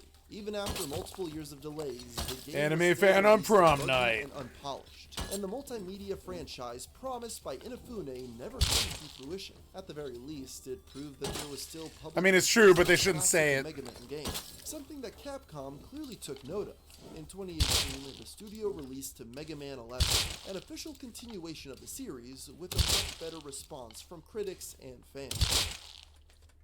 Hello Games started off as a tiny indie studio with big aspirations. After proving their skills with a string of moderate successes, they decided to begin work on a game that would hopefully be their magnum opus, a space exploration simulator that would procedurally generate new planets to traverse, theoretically creating a limitless amount of content. The team quickly put together a trailer for their idea, and No Man's Sky was unveiled to the world at the 2013 VGX Awards. The hype for the game was instantaneous. People were enthralled by what Hello Games was promising, and the fact that it was being developed by a studio with less than a dozen employees made it all the more impressive. No Man's Sky soon received funding assistance from Sony for marketing and publishing, and became one of the first indie games shown off on the main stage of E3 2014. One of the founders of Hello Games, Sean Murray, soon became the face of the project as he engaged in multiple interviews during No Man's Sky's development. Every time he spoke about the game publicly, hype grew exponentially as new features were announced. Murray spoke about the incredible worlds that would be explored, the wide variety of playstyles available, and the limitless possibilities within the world. No Man's Sky was being pitched as a thriving, living universe, where players from around the world could potentially run into each other randomly within the endless expanse of outer space. Even celebrities were excited. Murray had meetings with the likes of Elon Musk, Kanye West, and Steven Spielberg, all of who were interested in what Hello Games was creating. As the release date grew closer, anticipation was astronomical. Gamers everywhere counted down the days until they could explore the outer space sandbox, and some people even believed it would be the single greatest video game ever made. The hype was so intense that when it was announced that No Man's Sky would be delayed by just 6 weeks, Murray and his staff received death threats. Yes, there were some people who would do anything to play this game as soon as possible. 2 weeks before the release date, a PS4 copy of No Man's Sky was listed for auction on eBay. Nobody knows for sure how exactly it got there, but it was purchased for a whopping $1,300. This fan then proceeded to post a video of himself playing the game for about 20 minutes. While he gave it a favorable review, he pointed out several bugs and crashes that he hoped would be ironed out upon its release. In response, Sony frantically shut down any video footage of the leak, and Sean Murray went to Twitter to encourage fans not to spoil the experience for themselves. While expectations were still high, this event certainly shook the faith of those who were looking forward to playing in No Man's Sky. This was not helped by the fact that most media outlets did not receive reviews. Sony claimed that this was to maintain the mystery of the experience, but it is generally seen as a bad sign when a studio doesn't allow reviews to be ready upon the release date. And when No Man's Sky finally hit store shelves on August 9th, 2016, players were horrified to discover that some people's fears had been justified. Most people experienced a plethora of bugs and glitches, and many stated that this made the game unplayable. Not only that, but the majority of the features that Murray promised were nowhere to be seen. The game was nothing more than a very simple loop of traveling to a new planet, gathering materials, and then traveling to a different planet. As if that wasn't bad enough, the highly anticipated multiplayer feature was also nowhere to be seen. One of the main selling points for No Man's Sky was the ability to potentially run into other players at any point. But this was quickly proven not to actually be true, despite being listed on the box. To put it simply, the public was lied to. The majority of the blame was placed on Sean Murray. People accused him of lying the entire time, tricking people into giving him money and then releasing a bare-bones product. Sales dropped, review scores plummeted, and Hello Games once again received violent threats. The reputation of No Man's Sky had taken a complete 180 in just a few days. What was once seen as an incredibly ambitious project by an up-and-coming studio was now viewed as nothing more than a scam, orchestrated by a greedy con artist. In most situations like this, the studio would choose to cut their losses and move on to the next game. However, Sean Murray had other ideas. A few months later in November, No Man's Sky received its first major update, titled Foundation.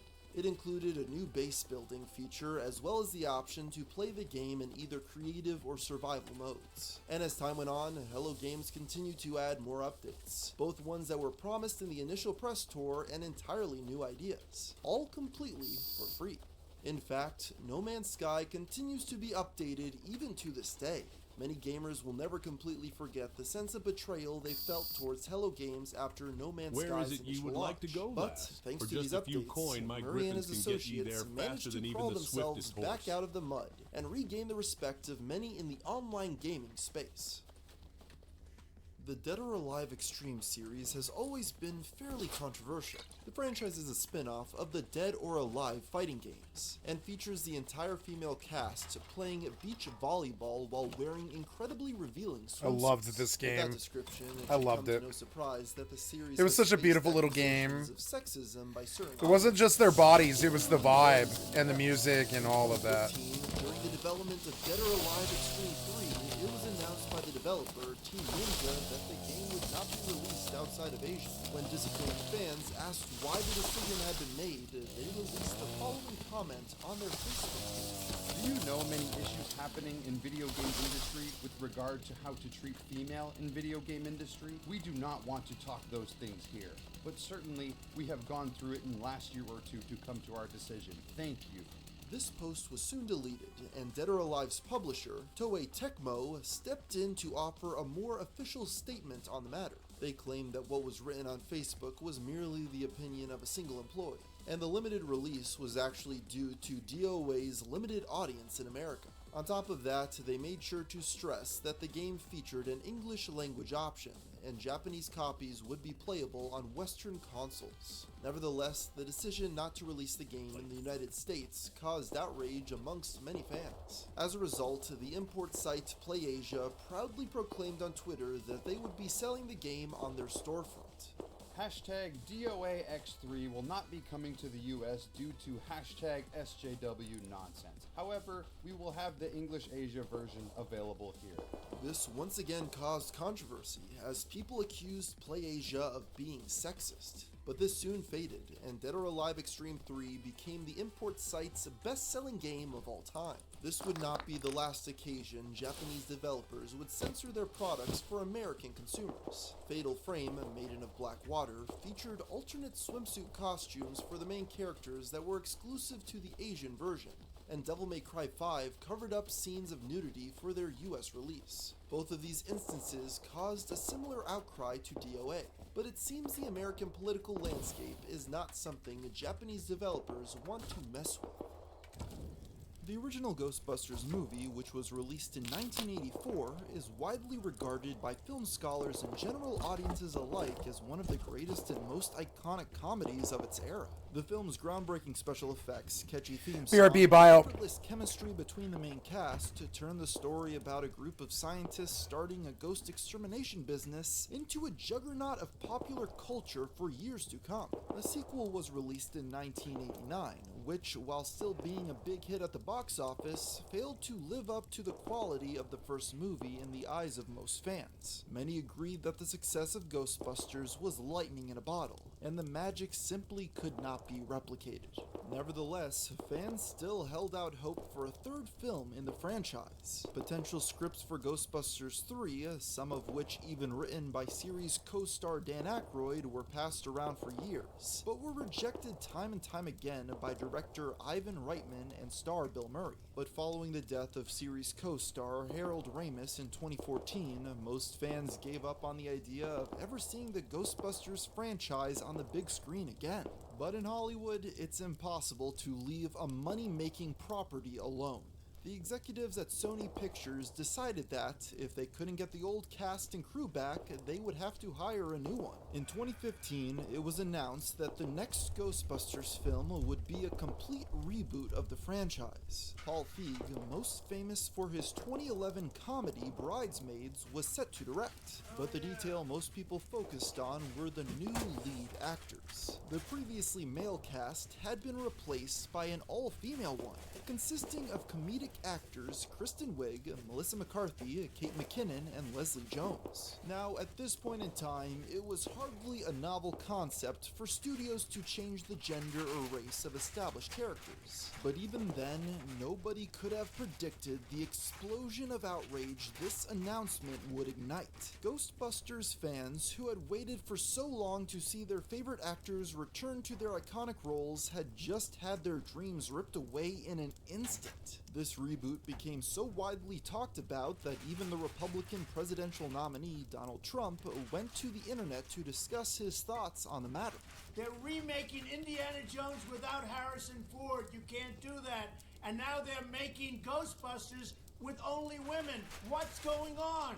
Yes, this was shaping up to be an incredibly controversial movie before even a single frame of it had made it to the public. Sony evidently had a great deal of confidence in the production though, as they soon created Ghost Corps Inc., a subdivision production company which was to handle the creation of all future films in the Ghostbusters franchise. When Sony finally released a trailer in March of 2016, it did nothing to dispel audiences' unhappiness towards the film though. In fact, it was so controversial that it immediately achieved a near 50-50 ratio, with 12,000 likes and 13,800 dislikes. Just a few months later, it became the worst rated movie trailer in YouTube's history, reaching over 1 million thumbs down. Following the backlash, Sony entered damage control mode in order to try to salvage the reputation of the reboot. Speculations emerged that the studio was deleting negative comments posted below the trailer, which some people were even able to demonstrate in real time. As the infamy of Ghostbusters continued to grow, many big media outlets decided to rush to Sony's defense. The primary talking point quickly became that everyone who disliked the trailer was a misogynistic man-child nerd.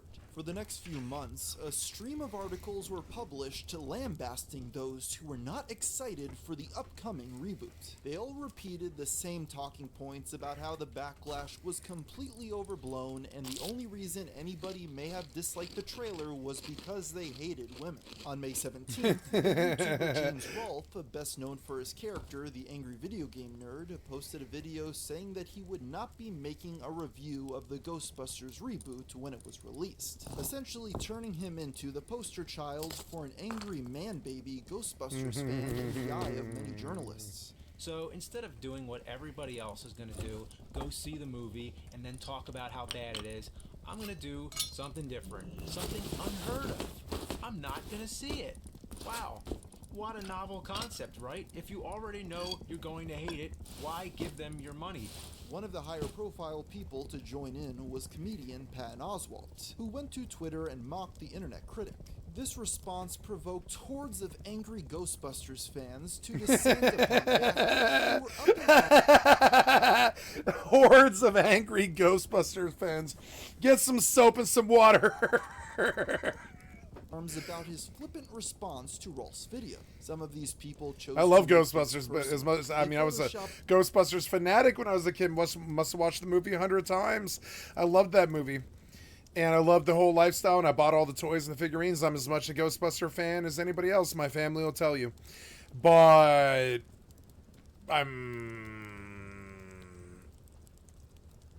when I was about 8 years old. No, a little older. I was like maybe 10 years old, say. 10 years old, I started to get a little bit more mature. And I stopped liking things that seemed kind of like 7-year-olds would like them. And I definitely stopped watching Disney by the age of 12. I had totally turned my back on Ghostbusters and didn't care about it at all. And I don't mind those things. I like Ghostbusters. I'll rewatch the movie and stuff. I rewatched it, I think, in the last 5 years once, I think. As I recall. No, I haven't. I haven't seen Ghostbusters in like 10 years or something. Maybe I should rewatch it, but it's so dated. And so I don't go around past the age of 10 looking for things that I liked when I was 7 to still be alive when I'm 30 or 40. Is that weird? I don't live in this place of nostalgia. My favorite episode of South Park was actually Member Berries. You know? Yeah.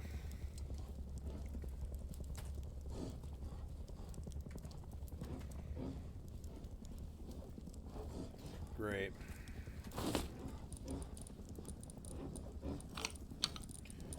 Well, hoping to get a horde. What? What?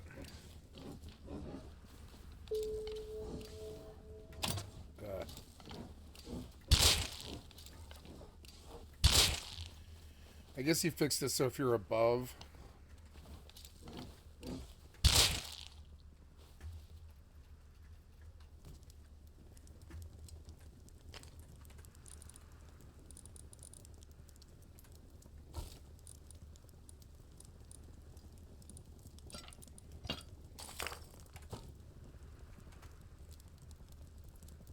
Oswald's late wife, who had passed away only a month prior, onto the face of Slimer, with others asking if she was playing a ghost in the movie. Even the cast of the film got in on the action, joking in interviews about how detractors of their upcoming film were all neckbeards living in their mother's basements. Even the cast of the original movie came to the defense of the reboot. Bill Murray, who had famously been the main reason as to why there had never been a Ghostbusters 3, expressed his confidence in the actresses who had taken his place. Why was this idea appealing to you? It was only because I knew these girls were funny. Many people were skeptical of his reasoning here, as a leaked email from the head of Sony's legal department in 2014 showed that the studio had considered aggressive litigation against the actor in the past if he refused to play ball on future Ghostbusters projects. With all the discourse surrounding it, one might have expected the reboot to become the biggest movie of the summer, with half the audience going to experience what they expected to be a train wreck and the other half going to support the women who you can had see been they're targeted scared that by Bill trolls. Murray will kill However, upon its Ghostbusters. release, Ghostbusters only managed to rake in $229 million worldwide, not even reaching the $300 million that Sony had previously stated they would need to break even. Critics of the film lambasted its bland special effects, drawn-out scenes of improvised comedy, and overly saturated colors. Once it became clear that Ghostbusters 2016 would not become the cinematic universe starter Sony had hoped it would be, a few members of the cast from the original movie began speaking out on their thoughts as to where the studio went wrong.